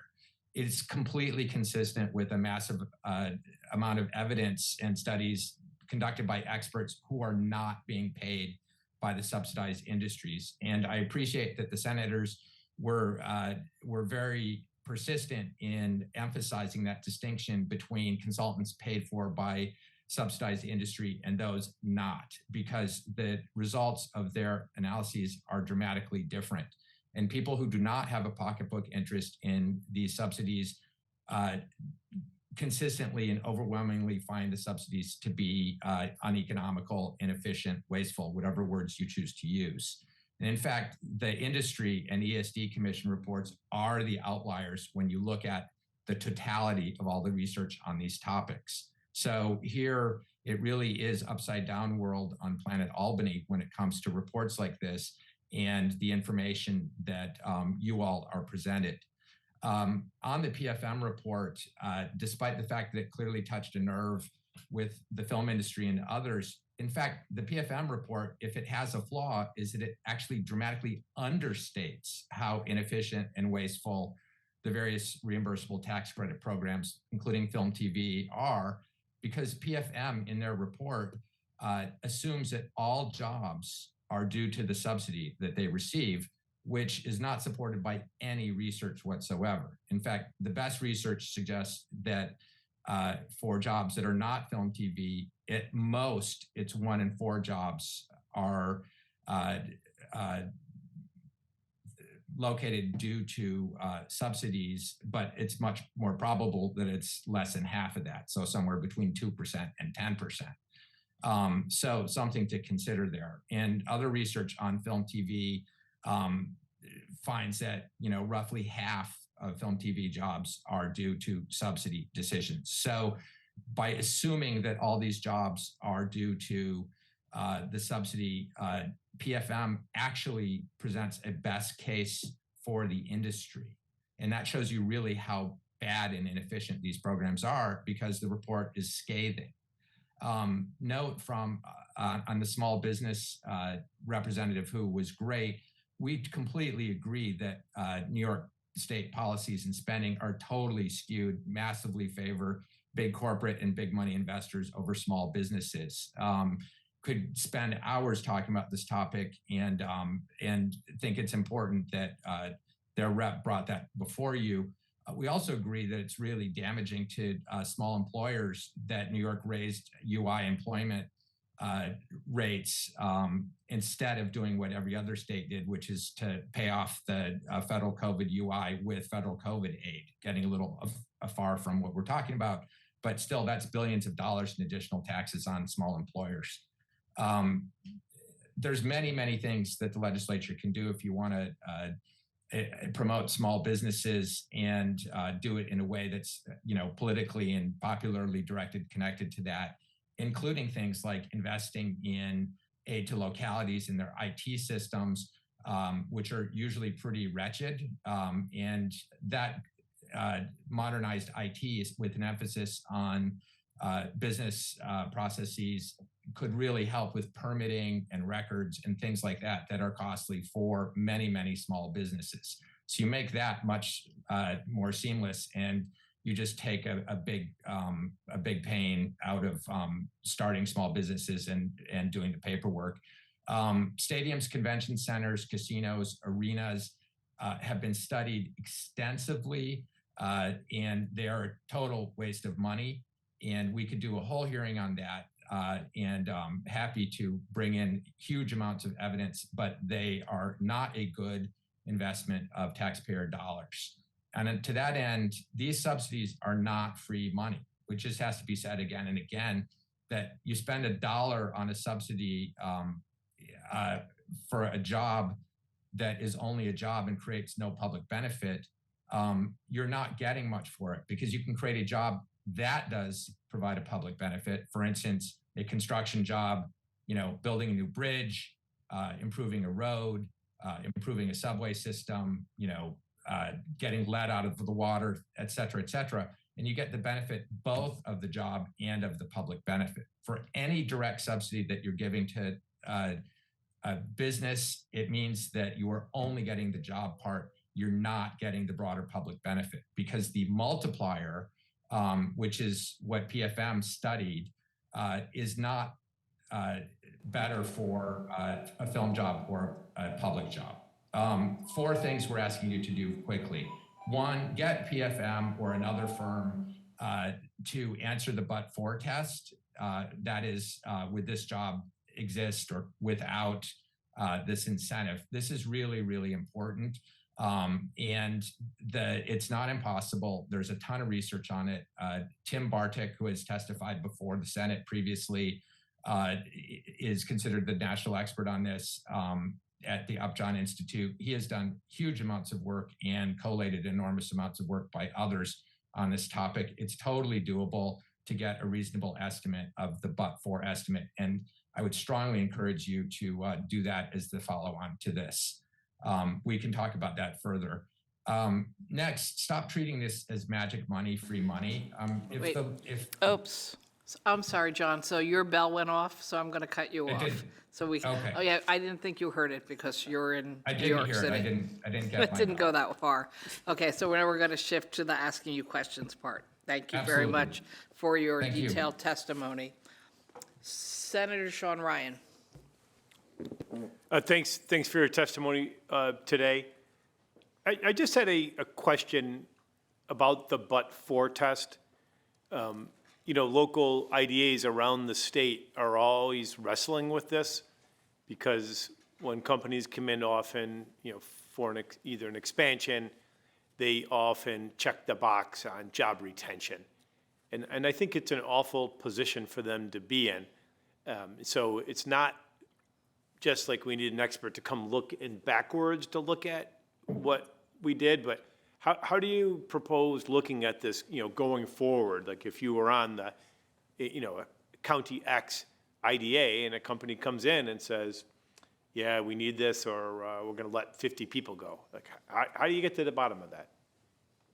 I think a good place to start is to have some kind of guidance from the state on but-for and how it applies to different sectors of the of business and employment. So we know that film TV, because it's mobile, for instance, has different characteristics than a grocery store or a factory, a manufacturing center. They all are different to some degree, and they have different but these things are known. And so being able to analyze them and give more information to IDAs, for instance, that have to make the decision, would make it more helpful to know that a range of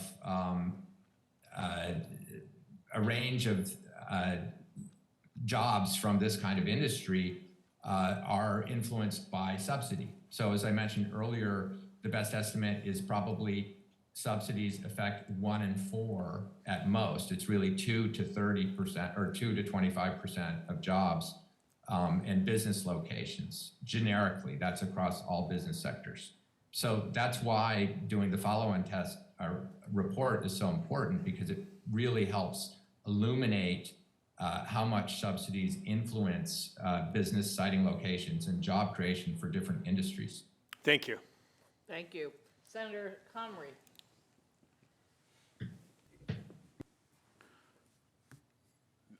You mentioned 4 things here that you are asking us to do.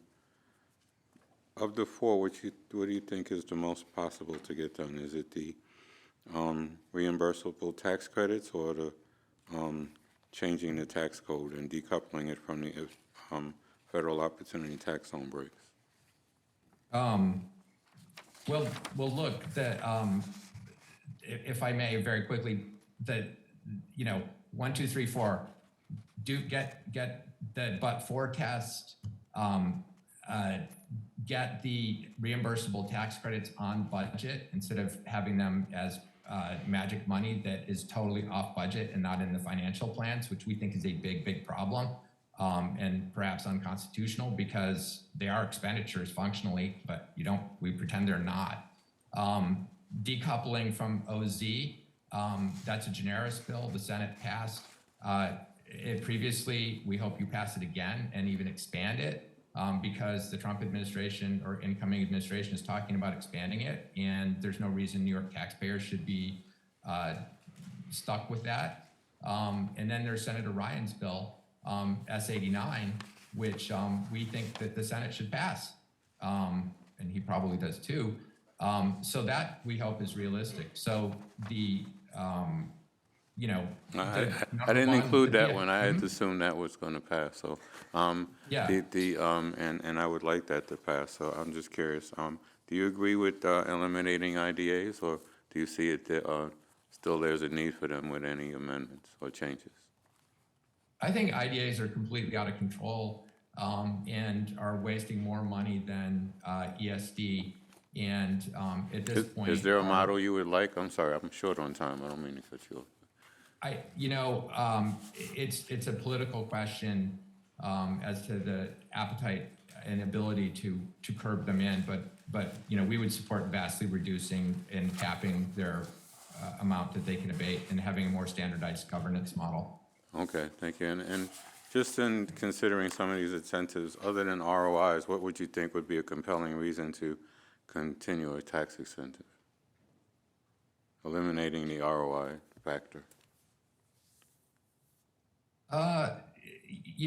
Frankly, we would rather see direct government grants that are on budget, so at least they're in the budget debate, than using the tax code for subsidies, which we think creates the illusion that the money is free.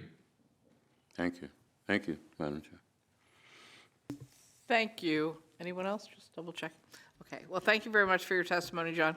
So I think if you were listening earlier, you're hearing almost a struggle for some of us that we don't think we're doing enough for small businesses and that the programs we have don't really offer anything that they can use, and yet we're very concerned about how much tax money is going out the door for very large mega-type deals and unjustified deals. Do you have any specific proposals on how you think we can improve our modeling to assist the smaller and medium-sized businesses, which actually are job creators in our state?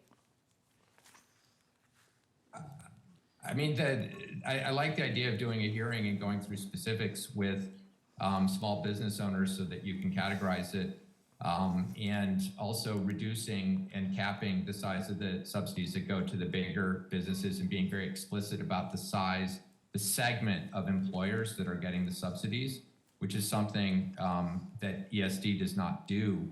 And having a state economic development plan that the legislature helps develop with ESD that talks about targeting employers of different sizes, that making it explicit as a goal, that would be really helpful, because right now, if you look at the totality of incentives, that you're gonna find that they help the bigger employers disproportionately. And so, but let's put a number on that. And I think that would be a great thing to analyze and have another independent study of, and then come up with some policy goals. So, let's have a equal playing field and subsidy per number of employers, per size of employer. So the bodega on the corner gets the same subsidy per job as Amazon. And I had asked this question earlier, I think, of Hope Knight. Do you think we should have a cap on the investment per employee, or even a cap on any given company in what they can get in total tax expenditure and credits from the state? Definitely. And I don't know what the magic number is, but it's probably a lot less than $75,000 per full-time job equivalent, and more somewhere around under 10,000, because if you look at average subsidies per businesses, they are much smaller generally than some of these marquee programs and projects, which tend to be just gigantic. Do you know if New York's out of the range of norm for other states that also have these programs?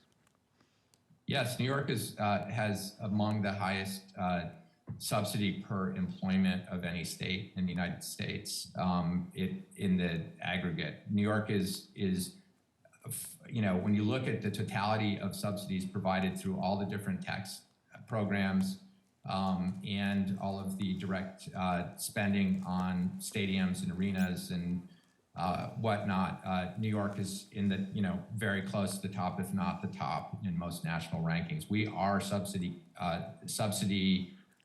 leaders here, and we put a lot of money out to big employers.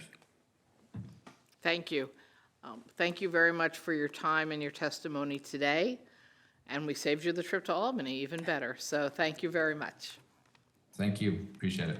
All right. Our next panelist and our actual last panel is PFM Group Consulting, Randall Bauer, Director and Project Manager of the PFM Impact Study that we've all been discussing today.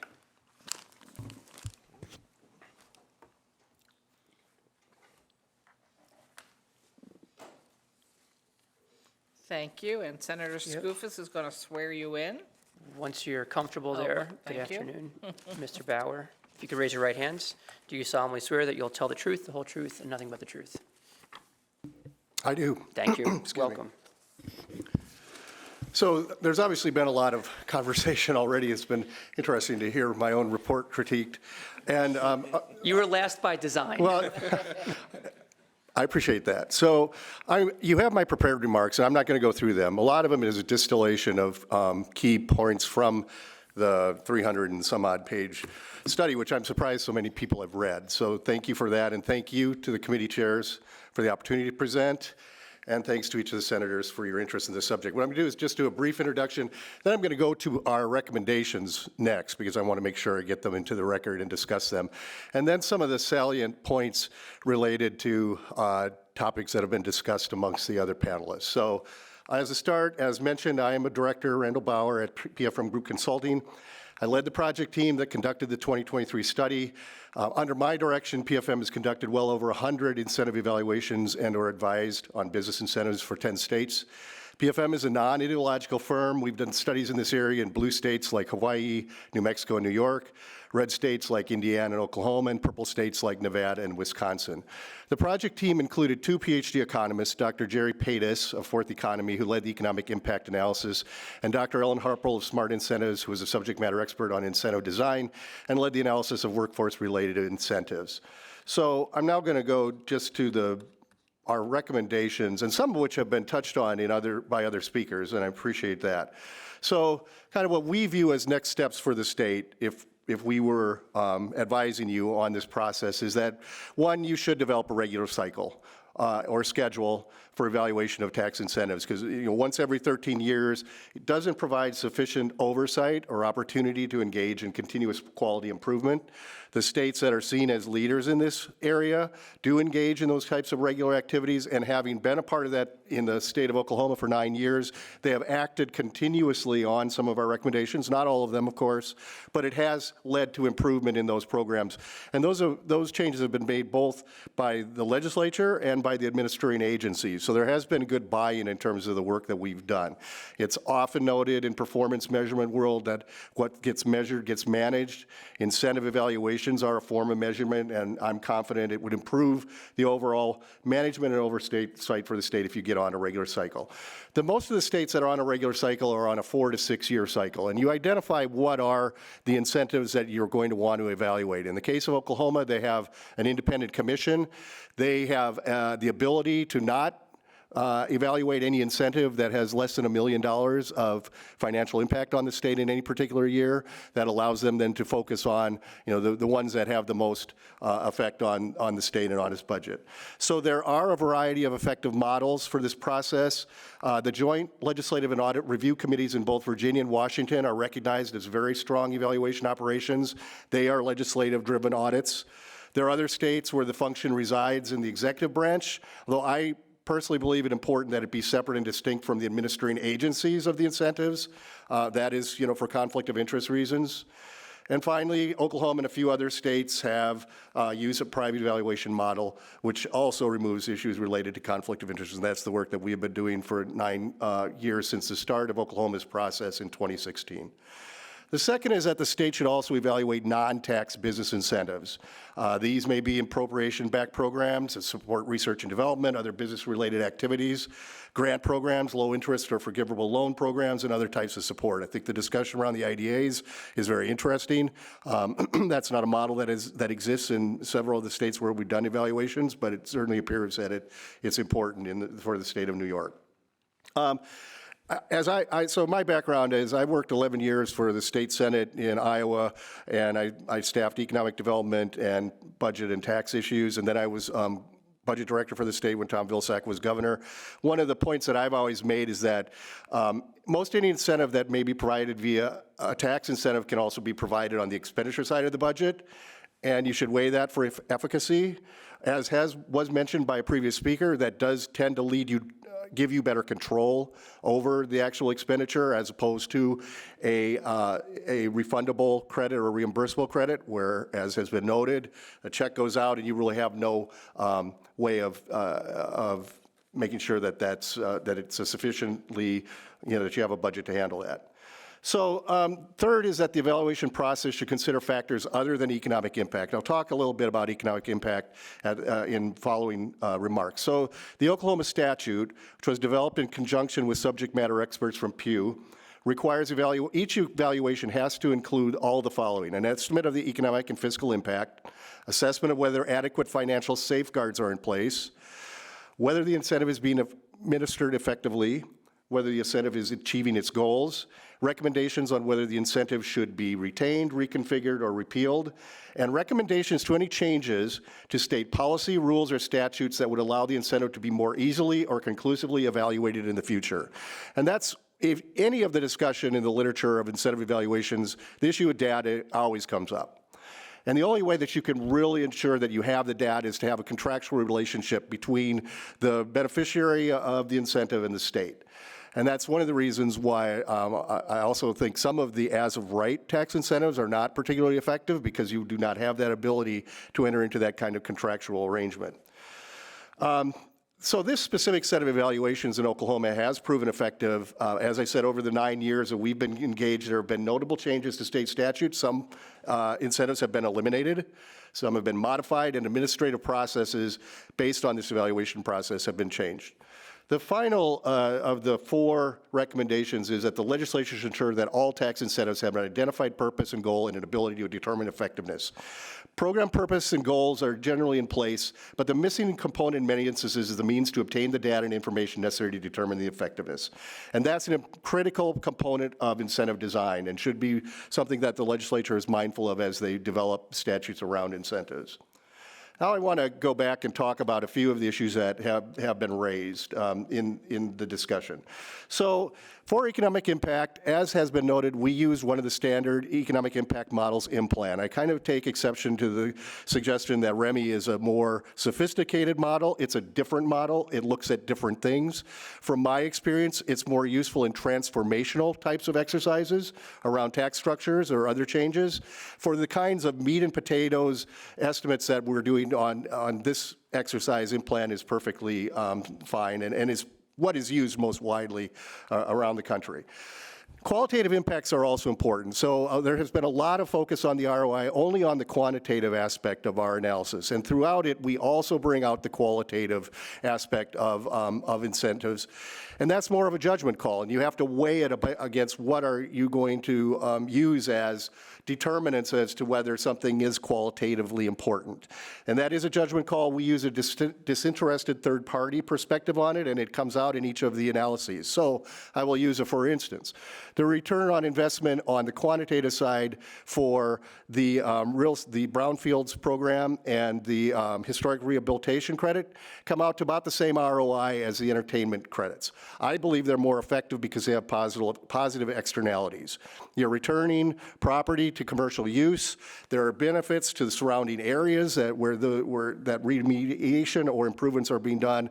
And those are the kinds of things that don't get built into the quantitative analysis, but you as policymakers should take them into consideration. Also, the ROI calculation is a point-in-time analysis. You're comparing the wages, payroll, and other benefits in a particular year to the incentive that is granted. But in many instances, as has been noted, if you make a capital investment and you get the incentive for 1 year, the effect occurs for many years as the factory, for example, is in operation and there may be 100 jobs. You really almost have to do a waterfall effect to determine that. That's a complicated analysis, and it gets into longitudinal analysis. Could not do that when we're doing 25 of these here, but it's certainly a project that would be useful for some of these capital-intensive types of investments. Now, I think the point was raised about the film industry. I want to make a couple points. First of all, the concern that the data we used was only 2 NAICS codes was only for analysis of New York's share of production and post-production employment. It was not used for any of the economic impact analysis. That data came straight from EDC, and we believe it's perfectly, it's the right data. It's the same data that they provided to their consultants, Camoin, when they did their economic impact analysis. This was a point-in-time analysis in not a great time period for that particular credit because of COVID. we made some assumptions as it related, we did not make some assumptions of what activity might have occurred without COVID that Camoin did. And so it's a different look at the data. But the fact of the matter is there are 42 studies that have been done, and they're all in the appendix, that have been done by state governments. And the fact, I guess I can go into, okay, the fact is that nearly all of them come to the same conclusion. The ROI is about the same as we have within our particular study, and I would certainly stand by the fact that everybody else can't be all wrong on this, and only the industry is right.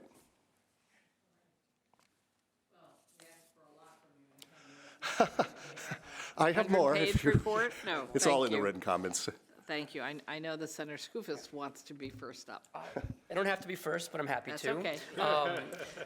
Thank you, Mr. Bauer. I appreciate not just certainly you're here, but I think it was a year in the making, all the work that you put into this report. That's the topic of conversation today. Can you first speak to something that came up with the ESD commissioner, which was that it seems every report, every evaluation that they commission comes back and validates whatever they're doing. And there's inevitably always a positive ROI. Can you speak to why you think that is? Is that something we should be suspicious of, especially in light of the fact that their numbers do not jive with what is in your report? Well, in defense of ESD, we did find positive ROI in a couple of their programs. Excelsior, as we note, we believe is well-designed. We have in the report the 10 kind of economic development incentive best practices that we have developed that are not ours alone. They came from other sources that we've assimilated. And several of those that is discretionary. ESDA has a significant process for applications and review that they do require results before dollars are allocated, and there's significant reporting too. So those are all good features. And we see those in a lot of quality jobs programs around the country, that they tend to be fairly well designed. And it tends to be programs that are not as focused, that don't have as good an ROI. I can't speak to the motivations of ESD as it relates to past studies, but I did work in state government for a long time. You know, they certainly have their masters as well, and you're always wanting to present your programs in the best possible light. But again, that's just my experience from state government. Similarly, these evaluations from industry stakeholders, I guess there were 2 or 3 that were shared by the MPA or referenced by the MPA. In your experience, has there ever been an evaluation commissioned by a stakeholder group that benefits from a tax incentive that does not come back glowingly in their favor? Well, I will say this. We have conducted an incentive evaluation for a state that did not come back the way they wanted, and they just didn't publish the study. So I'm certainly not going to name the state, but that's certainly also something that can happen. You know, obviously the interest groups are going to find firms that they think are, have similar kinds of perspectives as they do. Now, the HRNA report, we've worked with HRNA on some past studies. I don't think that's necessarily a bad report. I do think it's something of an outlier, though. But they did use some data that was more proprietary in nature related to tourism in the particular state that they were doing that study for, which we would not have had access to. Got it. Is there, I know when one goes out and does polling, there's a margin of error associated with the results that come in, a 95% confidence interval, plus or minus 5% margin of error.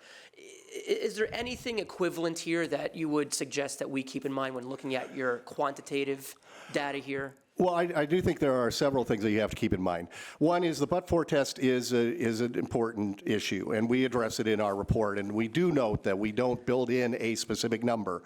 The 2 to 25% number that was mentioned by the last speaker, that is from Dr. Tim Bartik, and he is a noted expert in this field, and it was a meta-analysis of studies that have been done on the but-for test. So he basically assimilated it all and came up with this range. But there were studies that had significantly higher numbers in terms of what percentage were because of the incentive itself. So it's really hard to just adopt one particular number and apply that across the board. By all means, the tourism industry does have, they're nomadic. They will go where the incentive is. But they also are, as I think Senator Ryan brought out the point, you just have to keep feeding them every year. The only part of the industry that you don't have to keep feeding is post-production. And quite frankly, that you have a lot of post-production, that's better than a lot of states because they can only do the production side of it, and they keep feeding it year after year. Thank you. Thank you for your report and your testimony today. Really super interesting and good experience from state government. What do you think about programs like Texas has, where if you get a federal grant, if you're at UT, that the state will match your federal grant? I think there are some of matching programs that can be effective. One thing is if there are eligibility requirements and the federal government deems them eligible, you don't have to do the administrative side of determining that they are in fact eligible. So several states piggyback on the federal historic rehabilitation tax credit. So the federal government says that you're qualified, you get the state credit, you get the federal credit, and then you also get a state credit. So from an administrative aspect, I think those can be really good. And you also can determine, you don't have to give them the full same amount as the federal grant. You can be a percentage. So in that respect, if it's something that you deem worthy of support, I think it makes administrative sense at least to go that route. They seem to have really beefed up their technology departments throughout their universities, doing research grants. Patents have spun off. Mm-hmm.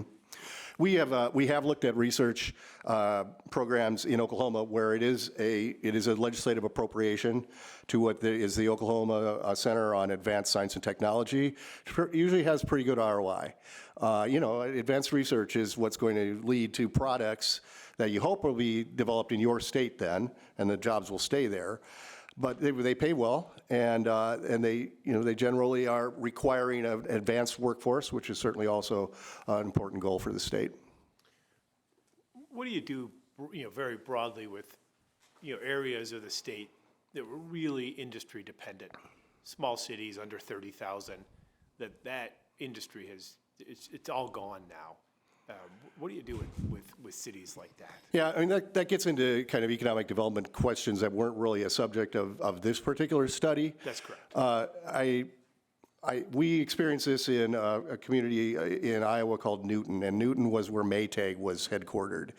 And when they were sold, they lost like 5,000 jobs in a community of 25,000. So it was really difficult. There were some state partnerships that were put in place to assist them with some, kind of redevelopment. I mean, the huge manufacturing plant, they weren't going to get anybody else to come in with that because it was just so specific to that industry. But they were able to take pieces of it and, transform it. So if there are targeted kinds of investments, everything isn't going to have a positive ROI. Tim Bartik also says government is not in the business of turning a profit. You're going to have to make targeted investments sometimes that you hope are going to benefit the communities as a whole. But not everything is going to show up as that we put $1 into that and we got $1 back in tax revenue.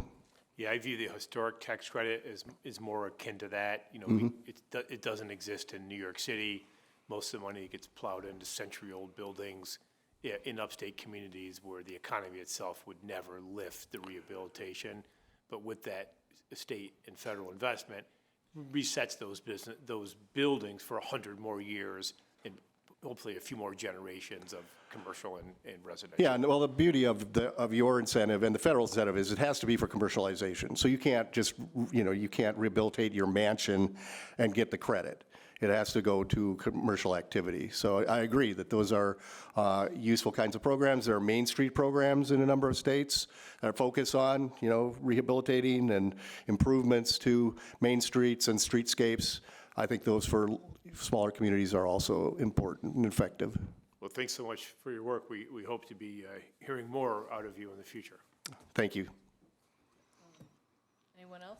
Oh, Senator Murray. Thank you, Chairwoman.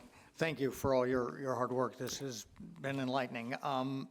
Obviously, your focus here, as you mentioned, is the ROI, and when we're talking about financial incentives, tax breaks, grants, things like this, maybe it is a little easier to quantify those. But you mentioned that sometimes it's subjective. If we were to, in a great world, if we were to move away from some of the financial incentives as a state and say we want to improve the business,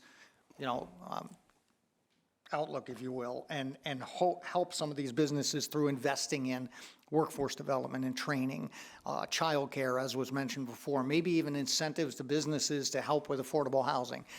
Could you evaluate those? It would be subjective, but could you, and how would you?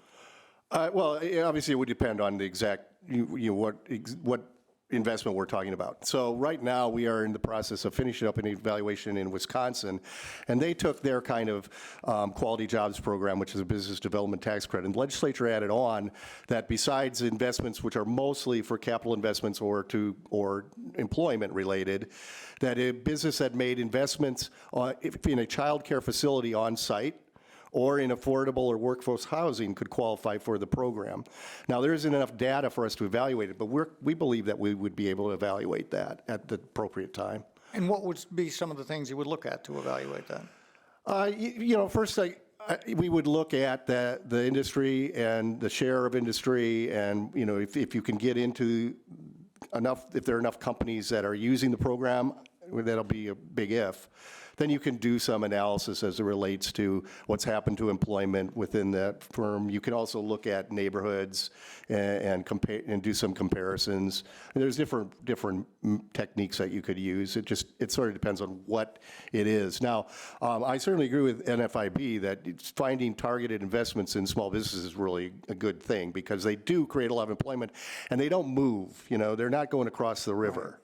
And so Oklahoma has one of those programs, and it's for capital investments, and they're small capital investments, $50,000 to $200,000 for small businesses, and they're not taking technology and laying off workers because now that they're buying stuff, that equipment that they need for their business. And I think those kinds of investments are worthwhile. We evaluated it last year and it got a good return on investment. So on that program, was that operated or run through the state itself, or did they kind of trickle it down? Their Department of Commerce. Oh, okay. Which would be the equivalent of ESD. Okay, very good. Thank you so much.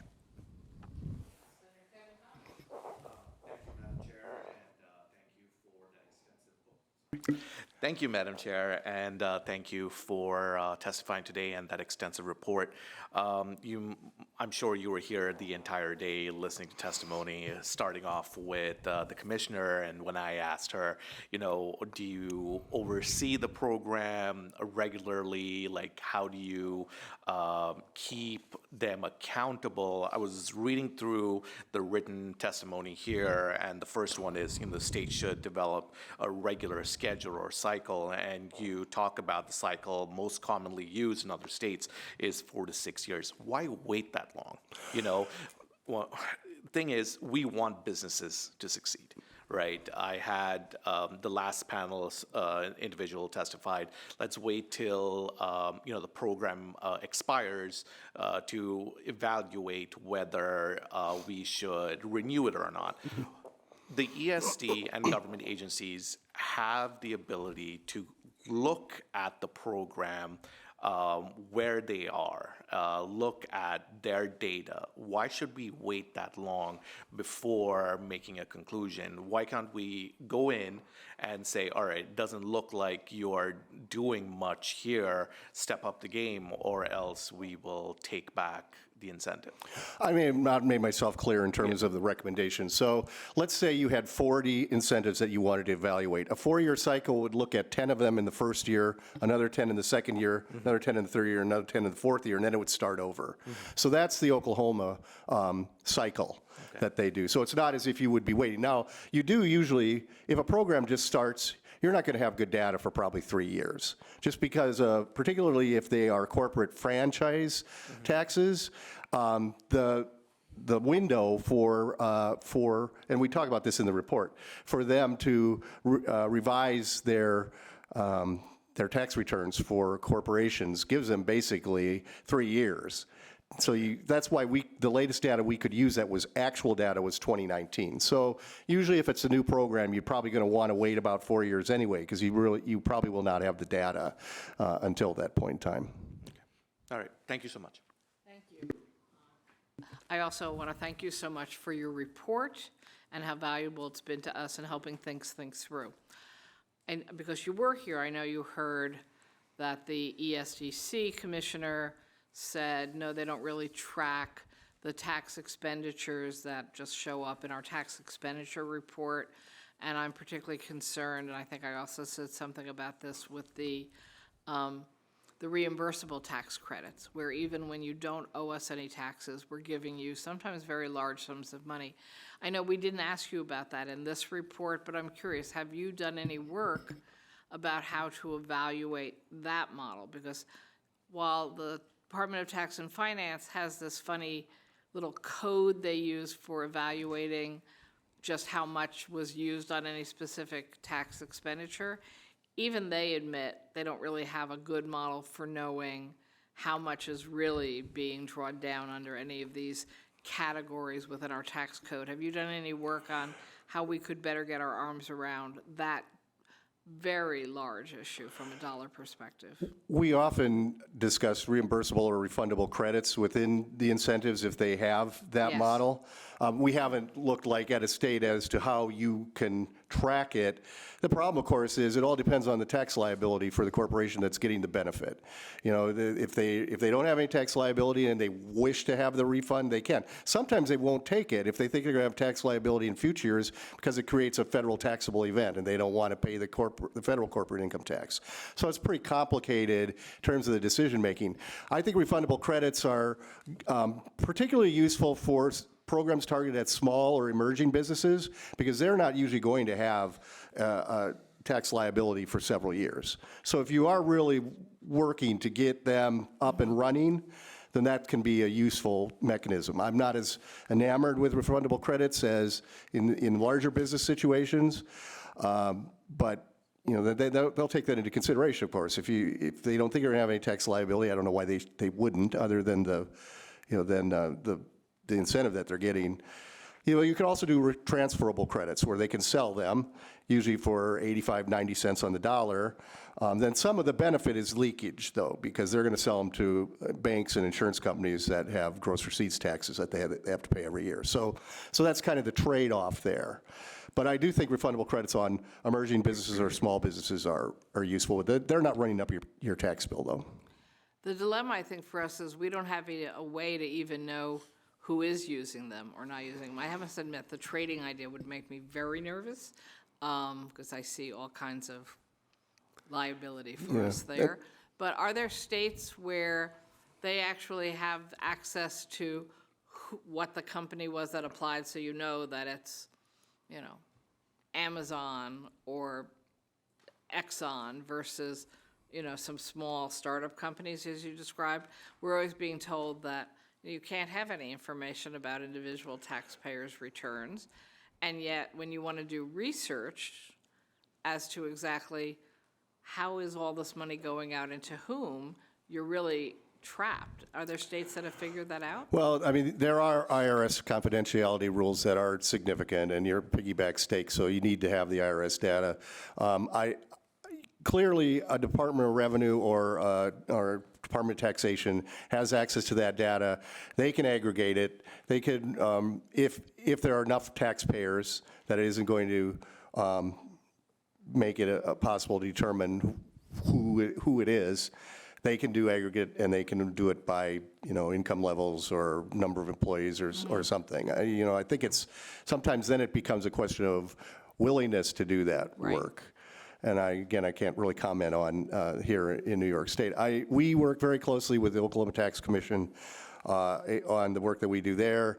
You know, we've gotten a big education on what they can and cannot provide, but most state tax departments have some idea what's going on within reimbursable or refundable credits. They certainly should. And you mentioned you came out of Ohio originally. Iowa. Sorry. So I thought that Ohio actually did publish much more of their data by company that get different tax exemptions and credits. Maybe I'm remembering that wrong. I do not know about Ohio. Now, Iowa is one of the states that Pew said was a leading state in terms of their incentive evaluations. I was budget director when Department of Revenue hired a bunch of PhD economists to do that. They publish a lot of information, and they might have some of that kind of data. The problem I have with their studies is they don't ever recommend anything. They just tell you what it is. Got it. My time is up. Thank you. I believe Senator Skoufis wanted a second round, as does Senator Comrie. Just one question, and thank you for all your responses here. There's been obviously a lot of conversation about the but-for test. I wonder, in your experience, have you seen any states successfully statutorily apply the but-for test beyond self-response, which I don't find to be particularly effective? Yeah, I'm not, New Jersey has a requirement that a company has to say they were going to go elsewhere. I'm not sure how effective that actually is or not. So there are states that do that kind of thing, make them jump through some sorts of hoops. But I'm not really sure that there's anything out there that can be that effective, short of giving them lie detector test, and I don't think you're going to be able to do that. Yeah, clearly it's a subjective issue area, but I do wonder if there are ways to sort of sniff out the folks who are trying to game the system here. Are there any best practices that you've seen in other economic development agencies whereby, they go down, if a company's threatening to leave, I'm going to New Jersey, I'm going to look at, this city, does it make sense that an ESD type agency goes and talks to the realtors down in the city? Hey, have they actually been talking to you, or are they lying? Yeah, are there any best practices along those lines that you've encountered? That's a good question. I haven't ever really studied that particular issue. It would be worth looking into. One of the states that we advise has sought to do some level of investigation around companies that say they're looking at other locations. Because, when you go to the location magazines, and there are ones that are, the people that they hire to help them get the best deal, one of the articles was, now you've picked your location, it's time to get the best possible deal. So they'd already decided where they were. They understood that a lot of these companies have decided where they want to be, and now it's a question of how much you can get from state and local government. So that's right. And what jumps to mind, and then I'll pass it along to Senator Comrie. There was a New York Times story. This is several years ago, probably 5 to 8 years ago, that examined this scheme that was occurring in New Jersey, whereby it was, I want to say, 6 to 10 companies all hired the same exact lawyer to represent them to the state's economic development arm. They threatened to leave to the same exact business park in Rockland County in New York, just across the border, and they all got the award that they were looking for. Meanwhile, the Times reporter calls the property management company at the business park and says, hey, has Jaguar actually been poking around and looking? None of these companies actually were looking at the business park. It was just a scheme. And so that's where that question comes from, whether we can start developing better best practices. Yeah, I read that article too. Yeah. Thank you. Maybe not, but I have to ask, do you think that other than ROI, that there's an emotional or state pride or community pride to bringing in some of these projects, and how can we describe that or bring that into as a factor? I agree with you, Senator. I do think there is some of that, particularly, the auto industry in Michigan. Whether it's maybe the film industry in California and New York, it really has been a two-state show for a long time. Now, Georgia's made a lot of inroads because they put $1 billion a year into their incentive program. Right. So there is some of that. I think in New York, there are parts of the, New York City economy. Wall Street, for example, is something, you're never going to do the financial transaction fee for actually collecting revenue from Wall Street because of, its importance to the state. So it's certainly something you have to be aware of, but the weighing is really up, I guess, to policymakers. But so there's no way to quantify that in terms of whether or not something is worthy or it's just really an emotional reaction depending on the people and the organizations that are trying to get something done, or is there a quantifiable way to discern some realization that would be helpful one way or another? It would probably depend on the industry. So the Motion Picture Association has done some studies related to, the images of New York City or New York State or wherever, and what that may be translate into what you might consider marketing value to the state. And there certainly may be other kinds of businesses or industries where you might be able to do some kinds of survey that you would put some quantitative value on it.